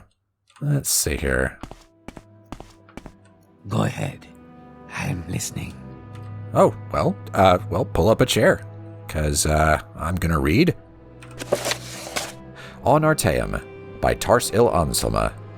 The Isle of Artaeum, is the third largest island in the Somerset archipelago, located south of the Moradunnan village of Patanza and west of the mainland village of Runcabe. It is best known for being home to the Sigic Order, perhaps the oldest monastic group in Tamriel. The earliest written record of Sigics is from the 20th year of the First Era, and tells the tale of the renowned Breton sage and author Vernet, traveling to the Isle of Artaeum to meet with Iachesis, the Right Master of the Sigics. Even then, the Sigics were the counselors of kings and proponents of the Elder Way, taught to them by the original race that inhabited Tamriel. The Elder Way is a philosophy of meditation and study said to bind the forces of nature to the individual will. It differs from magicka in origin, but the effects are much the same. That said, it is perhaps more than coincidence that the Isle of Artaeum literally vanished from the shores of Somerset at the beginning of the Second Era, at about the same time of the founding of the Mages Guild in Tamriel. Various historians and scholars have published theories about this, but perhaps none but Iachesis and his own could shed light on the matter. 500 years passed, and Artaeum returned. The Sigics on the isle consisted of persons, mostly elves, who had disappeared and were presumed dead in the Second Era. They could not or would not offer any explanation for Artaeum's whereabouts during that time, or the fate of Iachesis and the original council of Artaeum. Currently, the Sigics are led by the lore master Celeris, who has presided over the Council of Artaeum for the last 250 years. The council's influence in Tamriel politics is tidal. The kings of Somerset, particularly those of Moradunnan, have often sought the Sigics' opinion. Emperor Uriel V was much influenced by the council in the early, most glorious parts of his reign, before his disastrous attack on Akavir. It has even been suggested that the fleet of King Orgum of Pyandonia was destroyed by a joint effort of Emperor Antiochus and the Sigic Order. The last four emperors, Uriel VI, Morihatha, Pelagius IV, and Uriel VII, have been suspicious of the Sigics enough to refuse ambassadors from the Isle of Artaeum within the Imperial city. The Isle of Artaeum is difficult to chart geographically. It is said that it shifts continuously either at random or by decree of the council. Visitors to the island are so rare as to be almost unheard of. Anyone desirous of a meeting with a Sigic may find contacts in Patanza and Runcabe, as well as many of the kingdoms of Somerset. Were it more accessible, Artaeum would be a favored destination for travelers. I have been to the isle once, and still dream of its idyllic orchards and clear pastures, its still and silent lagoons, its misty woodlands, and the unique Sigic architecture that seems to be as natural as its surroundings, as well as wondrous in its own right. The Separate Tower in particular I would study, for it is a relic from a civilization that predates the High Elves by several hundred years and is still used in certain rites by the Sigics. Perhaps one day I might return. Note: the author is currently on the Isle of Artaeum, by gracious consent of Master Sargenius of the Council of Artaeum. Well, I guess the author got their wish. Let's see. We've read that. We have not read this. Where were you when the dragon broke? Corax, Cyrodiil, Elder Council. No one understands what happened when the Selectives danced on that tower. It would be easy to dismiss the whole matter as nonsense, were it not for the Amulet of Kings. Even the Elder Scrolls do not mention it. Let me correct myself. The Elder Scrolls cannot mention it. When the Moth Priests attune the scrolls to the Timeless Time, their glyphs always disappear. The Amulet of Kings, however, with its Oversoul of Emperors, can speak of it at length. According to Hestra, Cyrodiil became an empire across the stars. According to Shor-El, Cyrodiil became an egg. Most say something in a language they can only speak sideways. The council has collected texts and accounts from all of its provinces, and they only offer stories that never coincide, save on one point. All the folk of Tamriel during the Middle Dawn, in whatever when they were caught in, tracked the fall of the 8 stars, and that is how they counted their days. Mehra Nabisi, Dunmer, Triune Mistress of the New Temple. Accounts of the Middle Dawn are the province of the Empire of Men, and proof of the deceit that call themselves the Aedra. 8 stars fell on Tamriel, one for each iniquity that Lorcan made clear to the world. Veloth read these signs, and he told Boethia, who confirmed them, and he told Mephala, who made wards against them, and he told Azura, who sent Almsivi to steer the true folk clear of harm. Even the 4 corners of the House of Troubles rose to protect the periphery of your madness. We watched our borders and saw them shift like snakes, and saw you run around in it like the spirits of old, devoid of math, without your if-thens, succumbing to the ever-now like slaves of the slim folly, stasis. Do not ask us where we were when the dragon broke, for of all the world, only we truly know, and we might just show you how to break it again. Relate Horror. Khajiit, tender to the main. Do you mean where were the Khajiit when the dragon broke? Relate tells you where. Recording it. 1,008 years. You've heard it. You think the Syro-Nordics came up with all that on their own. You humans are better thieves than even Rajin. While you were fighting wars with phantoms and giving birth to your own fathers, it was the Main that watched the Jacques, because the moons were the only constant, and you didn't have the sugar to see it. We'll give you credit. You broke Alkosh something fierce, and that's not easy. Just don't think you solved what you accomplished by it, or can ever solve it. You did it again with Big Walker, not once but twice. Once at Rimmen, which we'll never learn to live with. The second time it was in Daggerfall, or was it Sentinel, or was it Wayrest, or was it in all 3 places at once? Get me, Cyrodiil? When will you wake up and realize what really happened to the dwarves?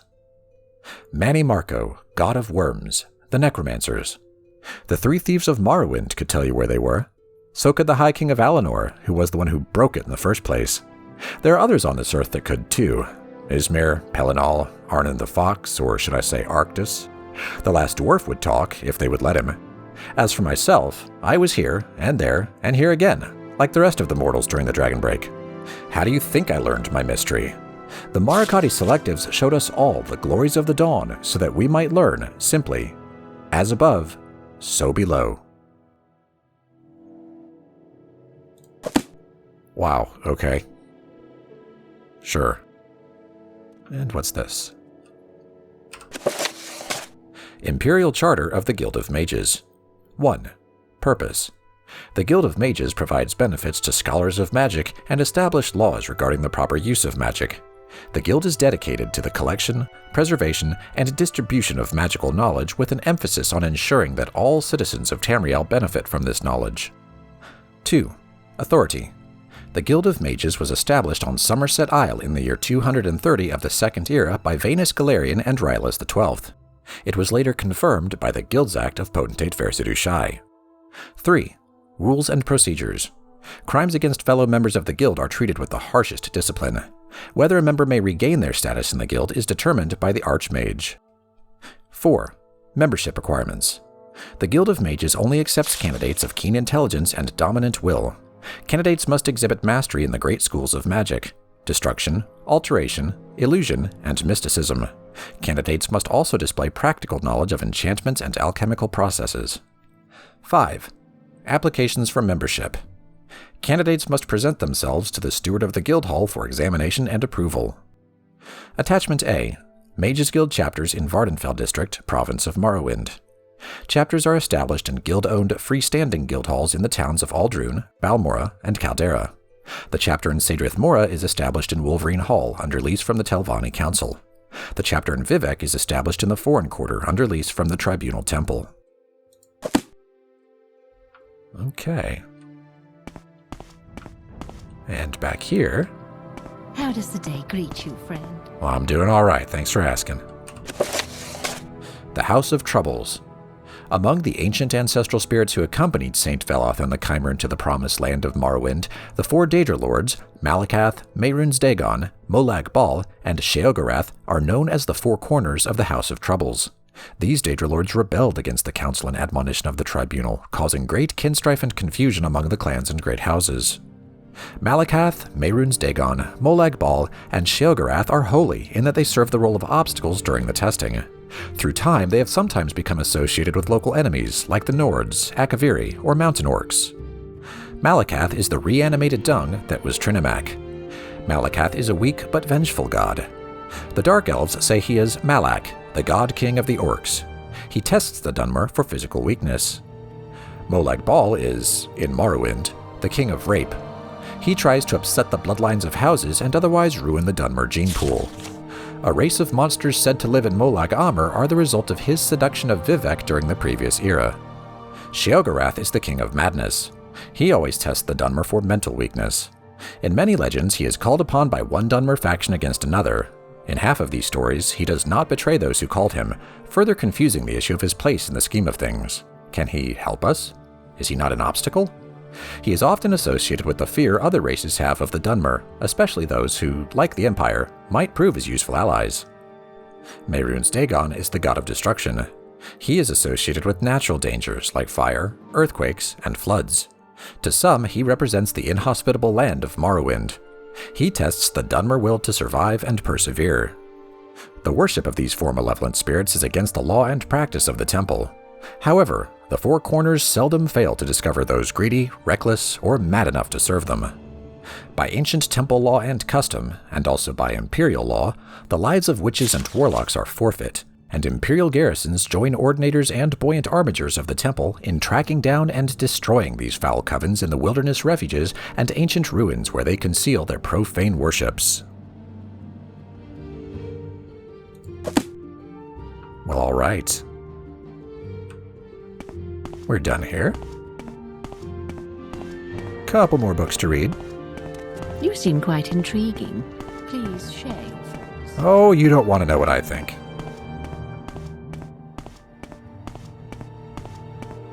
Is there something you know? Nope. Just, on my way. Gonna go read a couple of books that Meldor has. Go ahead, Outlander. I like good What company. do you need? What can I do for you? Let's see. We've read that, and that, and that, but not this. The Cantatas of Vivec. The Cantatas of Vivec are gospels written in the form of epic songs. They trace the evolution of Vivec from a foolish mortal into an enlightened divine. Vivec sought out experiences that tested him in every way possible, particularly in the defense and protection of his Dunmer people, and through his long life, his humility, and his unconquerable spirit, he attained the wisdom of the Seven Graces. The Cantatas relate many stories of Vivec's experiments with challenge and risk, his failures and triumphs, his blessings of insight and good fortune, and his debt to his partners, Almalexia the lover and Sothasil the teacher. The poetry is simple and dramatic, lyric and personal, composed to be sung or recited. The following is an excerpt from Lord Vivec's Brooding Beneath Red Mountain. The gaunt ghost fires loom as subtle shrouds, smokes and shades on the biers of Red Mountain. Arches and spires line the rock halls, dimly lit by the spirits of the dead. The blood of broken hearths and houses runs in red rivers, blossoms in fountains. Girdled round within walls of wit's glass, the shattered hosts slumber in cradles of ash. But when will they wake? What dark crucible may kindle their souls to light? How long beneath red reeking clouds must flickering watchfires burn? How many lifetimes of labor and lament will it take to seal this restless tomb?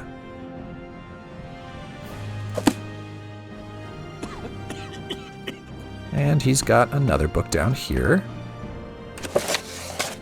The Affairs of Wizards by Turidus Telanian in the service of Master Arian.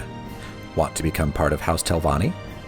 Outsiders learning of the rabid, isolationist, and outlander-hating temperament of House Telvanni wizards often assume it would be impossible to obtain positions in service to House Telvanni. Nothing could be further from the truth. For example, since the Telvanni vigorously defend the right to own slaves, and since they keep many Argonian and Khajiit as slaves, many Argonians and Khajiit assume they would not be accepted for service with House Telvanni. Not true. Telvanni accept all races as candidates for membership. And, since the Telvanni are ruled by wizard lord nobles, many assume they accept only candidates of the highest intelligence and willpower. Not true. Telvanni accept candidates of modest intelligence and willpower. It is true that advancement in Telvanni ranks depends on high intelligence and willpower, and that candidates proficient in the arts of magic, especially mysticism, conjuration, illusion, alteration, destruction, and enchanting, can expect to advance faster and higher in the ranks.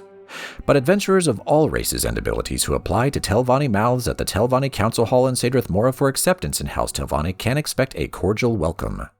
Telvanni counselors do not serve on their house councils in person.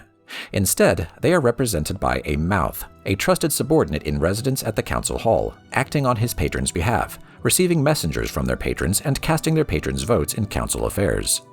The truth is that House Telvanni wizard lords depend on loyal, well-paid, skilled retainers for most services. Though House Telvanni does recruit from their own lower classes, they must go outside their house to hire the craftsmen and specialists they need. And since for political reasons House Telvanni has chosen to reduce its reliance on Redoran mercenaries for protection and security, it has been forced to turn to Western mercenaries for guards and agents. Promotion in the ranks of House Telvanni, however, is very difficult for outsiders.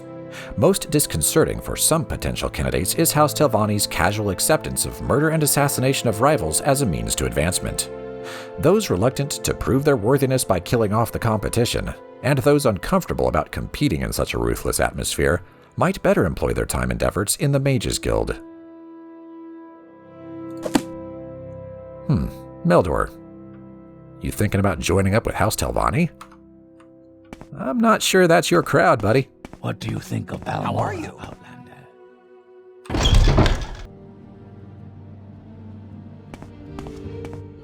And Fedar's got one more book to read right now.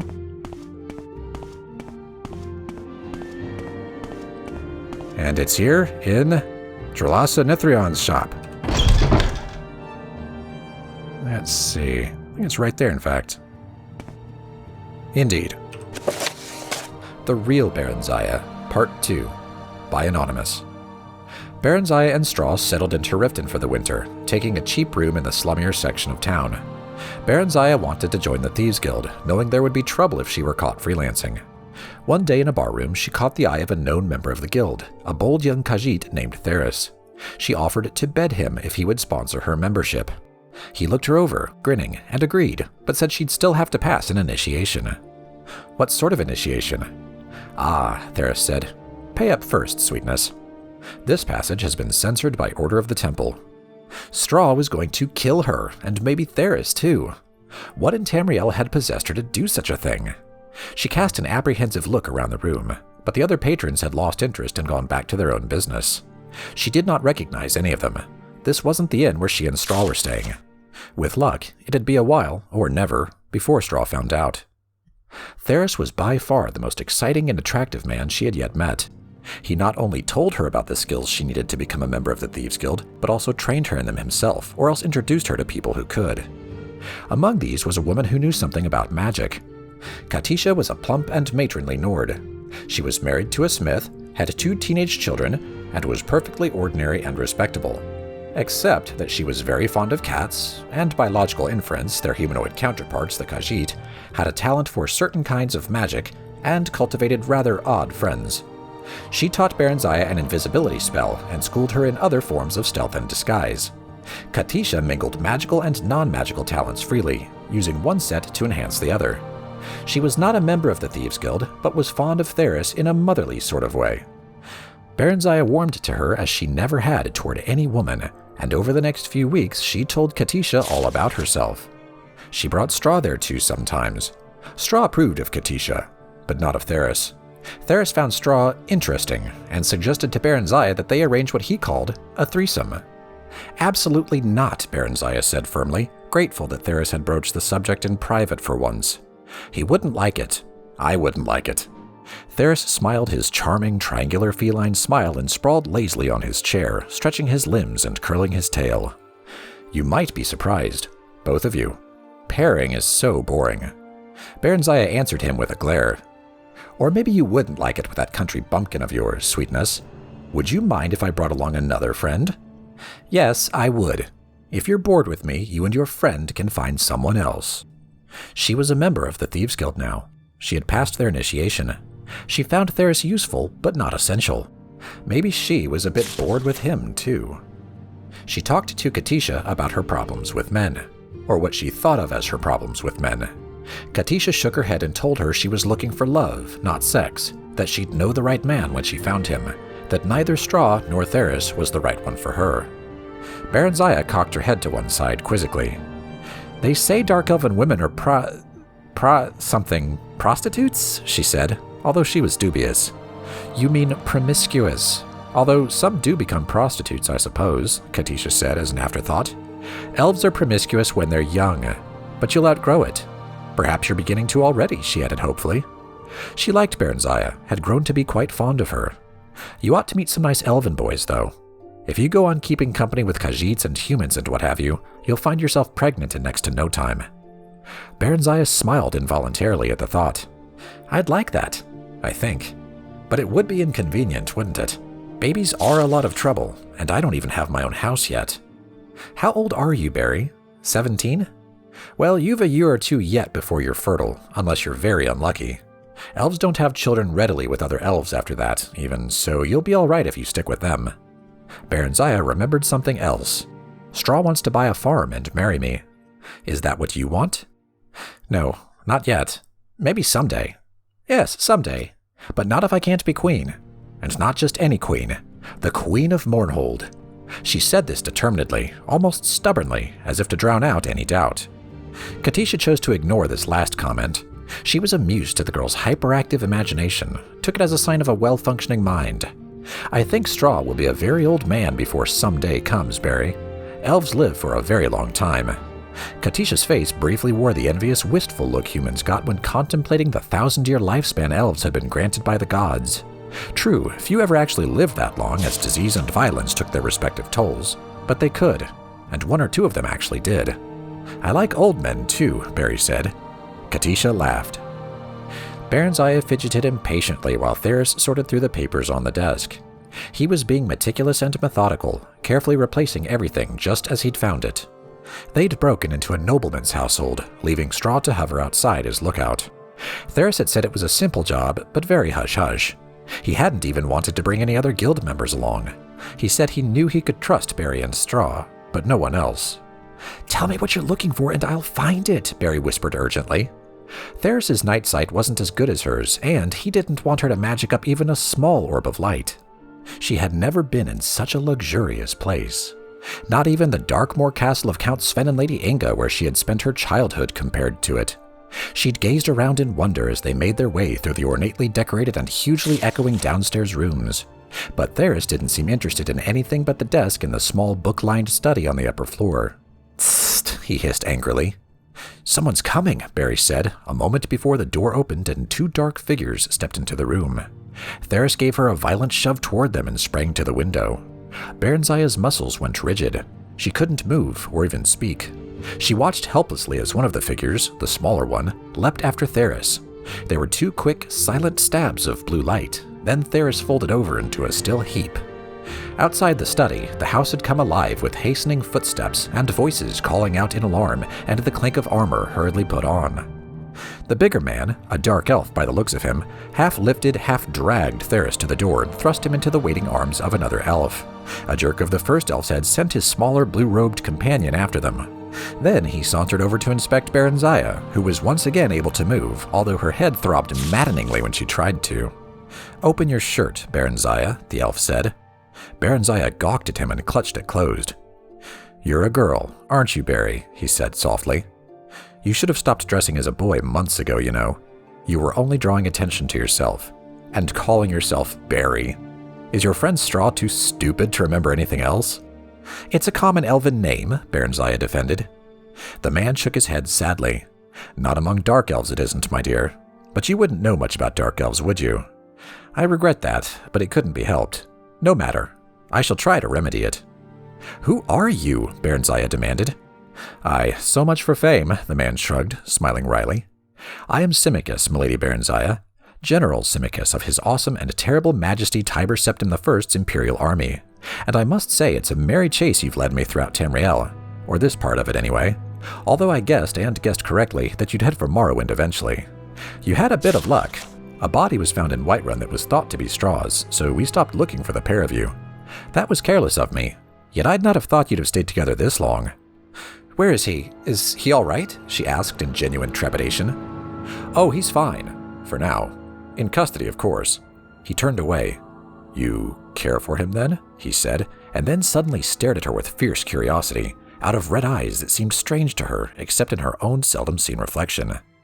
He's my friend, Barenziah said. The words came out in a tone that sounded dull and hopeless to her own ears. Symmachus, a general in the Imperial army no less, said to have the friendship and ears of Tiber Septim himself. Aye, you seem to have several unsuitable friends, if you'll forgive my saying so, milady. Stop calling me that. She was irritated at the general's seeming sarcasm, but he only smiled. As they talked, the bustle and flurry in the house died away, although she could still hear people, presumably the residents, whispering together not far off. The tall elf perched himself on a corner of the desk. He seemed quite relaxed and prepared to stay a while. Then it occurred to her. Several unsuitable friends, had he said? This man knew all about her. Or seemed to know enough, anyway, which amounted to the same thing. What's going to happen to them? To me? Ah. As you know, this house belongs to the commander of the Imperial troops in this area, which means to say that it belongs to me. Barenziah gasped, and Symmachus looked up sharply. What, you didn't know? Why, you are rash, milady, even for 17. You must always know what it is you do, or get yourself into. But the guild wouldn't have... Barenziah was trembling. The Thieves' Guild would never have attempted a mission that crossed Imperial policy. No one dared oppose Tiber Septim, at least no one she knew of. Someone at the guild had bungled, badly, and now she was going to pay for it. I dare say, it's unlikely that Theris had guild approval for this. In fact, I wonder... Symmachus examined the desk carefully, pulling out drawers. He selected one, placed it on top of the desk, and removed a false bottom. There was a folded sheet of parchment inside. It seemed to be a map of some sort. Barenziah edged closer. Symmachus held it away from her, laughing. Rash indeed. He glanced it over, then folded and replaced it. You advised me a moment ago to seek after knowledge. So I did. Suddenly he seemed to be in high good humor. We must be going, my dear lady. He shepherded her to the door, down the stairs, and out into the night air. No one was about. Barenziah's eyes darted toward the shadows. She wondered if she could outrun him, or elude him somehow. You're not thinking of attempting to escape, are you? Don't you want to hear first what my plans for you are? She thought that he sounded a bit hurt. Now that you mention it, yes. Perhaps you'd rather hear about your friends first. No. He looked gratified at this. It was evidently the answer he wanted, thought Barenziah, but it was also the truth.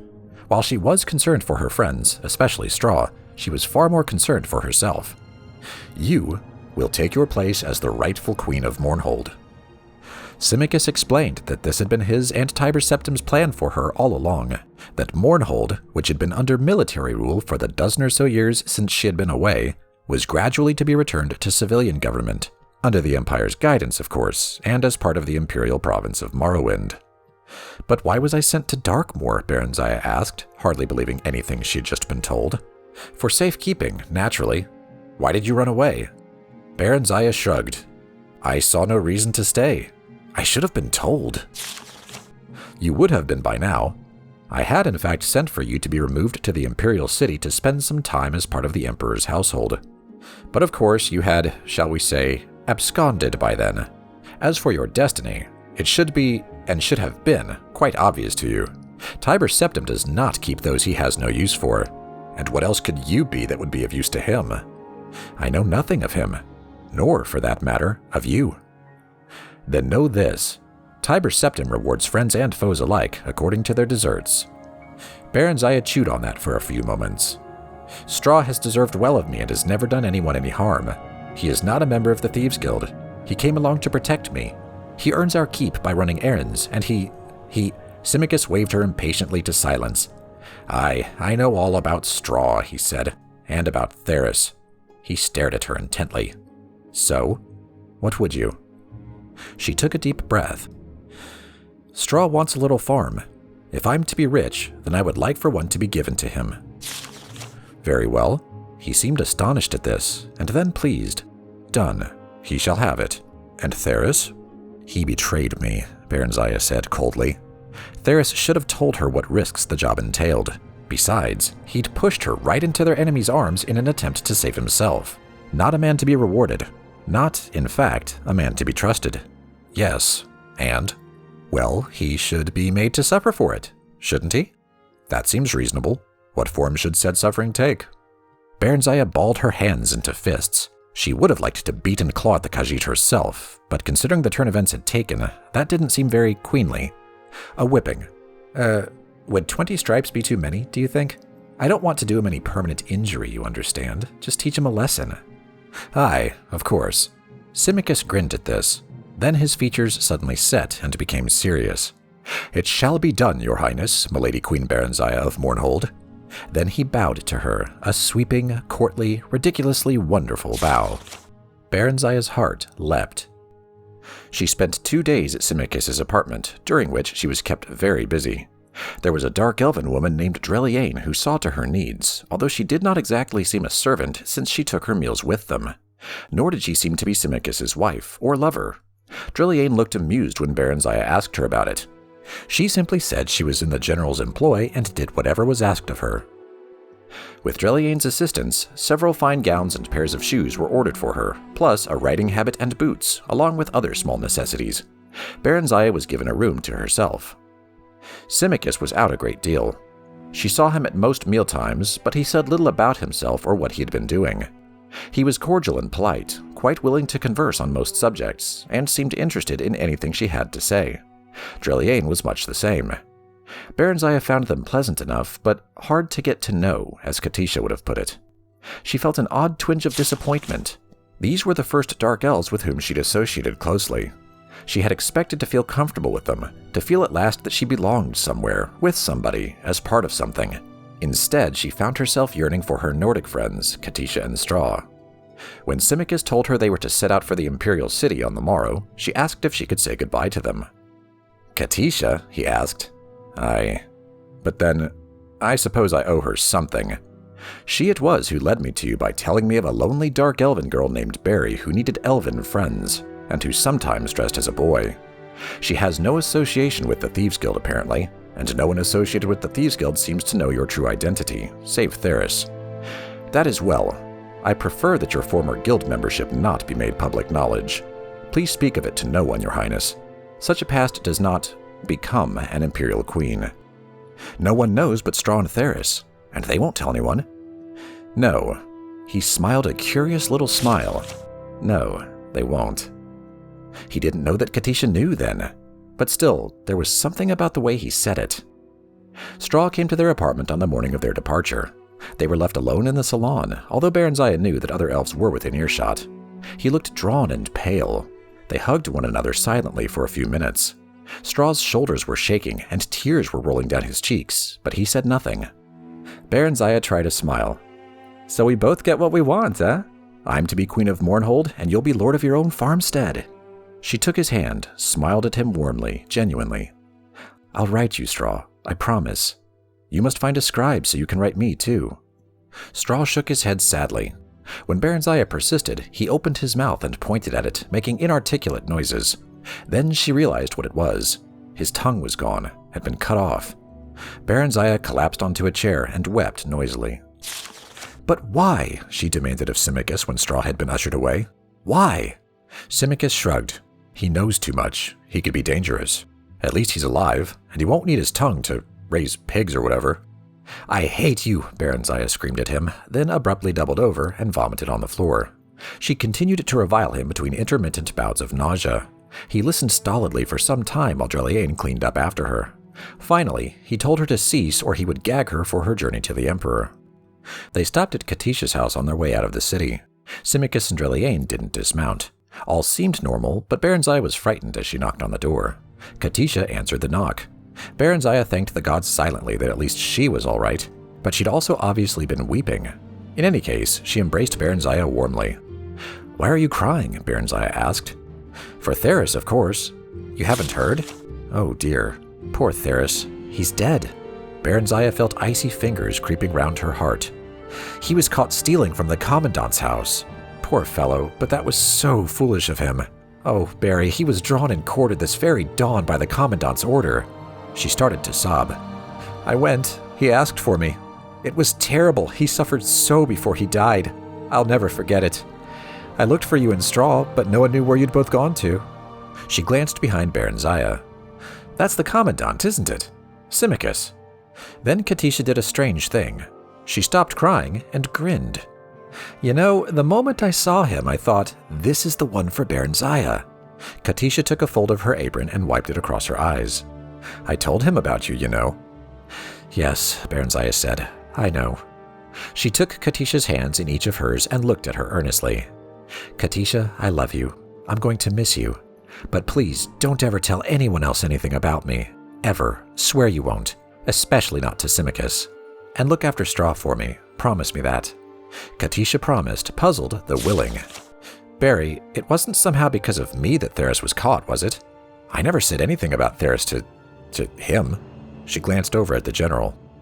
Barenziah assured her that it wasn't, that an informant had told the Imperial Guard of Theris's plans, which was probably a lie, but she could see that Katisha plainly needed some kind of comfort. "Oh, I'm glad of that, if I can be glad of anything just now. I'd hate to think. But how could I have known?" She leaned over and whispered in Barenziah's ear. "Symmachus is very handsome, don't you think? And so charming." "I wouldn't know about that," Barenziah said dryly. "I haven't really thought about it. There have been other things to think about." She explained hurriedly about being Queen of Mournhold and going to live in the Imperial City for a while. "He was looking for me, that's all. On orders from the Emperor. I was the object of a quest, nothing more than some sort of a goal. I don't think he thinks of me as a woman at all. He said I didn't look like a boy, though," she added in the face of Katisha's incredulity. Katisha knew that Barenziah evaluated every male she met in terms of sexual desirability and availability. "I suppose it's the shock of finding out that I really am a queen," she added, and Katisha agreed that yes, that's true, that must have been something of a shock, although one there was no likelihood of her experiencing firsthand. She smiled. Barenziah smiled with her. Then they hugged again, tearfully, for the last time. She never saw Katisha again, or Straw. The royal party left Riften by the great southern gate. Once through, Symmachus tapped her shoulder and pointed back at the portals. "I thought you might want to say goodbye to Theris too, Your Highness," he said. Barenziah stared briefly but steadily at the head impaled on a spike above the gate. The birds had been at it, but the face was still recognizable. "I don't think he'll hear me, although I'm quite sure he'll be pleased to know I'm fine," she said, seeming to sound light. "Let's be on our way, General, shall we?" Symmachus was clearly disappointed by her lack of reaction. You heard of this from your friend Katisha, I suppose." "You suppose correctly. She attended the execution," Barenziah said casually. If he didn't know already, he'd find out soon enough. She was sure of that. "Did she know Theris belonged to the guild?" She shrugged. "Everyone knew that. It's only lower-ranking members like me who are supposed to keep their membership secret. The ones higher up are all well known." She turned to smile archly at him. "But you must know all that, shouldn't you, General?" she said sweetly. He seemed unaffected by this. "So you told her who you were and whence you came, but not about the guild." "The guild membership was not my secret to tell. The other was. There's a difference. Besides, Katisha is a very honest woman. Had I told her, it would have lessened me in her eyes. She was always after Theris to take up a more honest line of work. I value her good opinion." She afforded him a glacial stare. "Not that it's any concern of yours, but do you know what else she thought? She also thought I'd be happier if I settled down with just one man. One of my own race. One of my own race with all the right qualities. One of my own race with all the right qualities who knows to say all the right things. You, in fact." She grabbed the reins preparatory to assuming a brisker pace, but not without sinking one final irresistible barb. "Isn't it odd how wishes come true sometimes, but not in the way you want them to? Or maybe I should say, not in the way you would ever want them to?" His answer so took her by surprise that she quite forgot about cantering off. "Yes, very odd," he replied, and his tone matched his words exactly. Then he excused himself and fell behind. She held her head high and urged her mount onward, trying to look unimpressed. Now what was it about his response that bothered her? Not what he said. No, that wasn't it. But something about the way he said it. Something about it made her think that she, Barenziah, was one of his wishes that had come true. Unlikely as this seemed, she gave it due deliberation. He had found her at last, after months of searching, it seemed, under pressure from the Emperor, no doubt. So his wish had come true. Yes, that must be it. But in a way, apparently, not altogether to his liking. I believe that might be the longest book in the game. And there we have it. Fedar has finished reading all the new books that he's found in the commercial district of Balmora.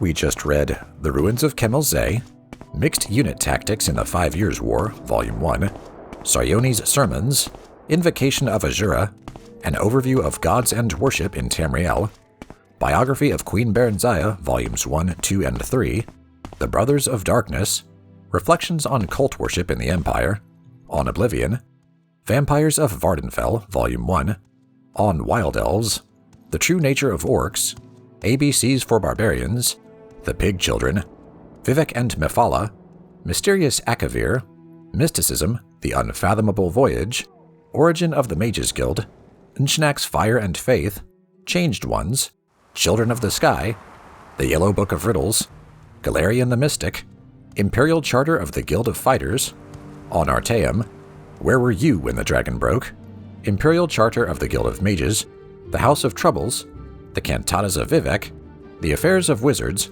and The Real Barenziah, Part 2. That was quite a bit of reading, but that's to be expected when you encounter a bookseller. Fedar will continue his exploration of Balmora in the next video. So thanks for watching, and I'll see you then.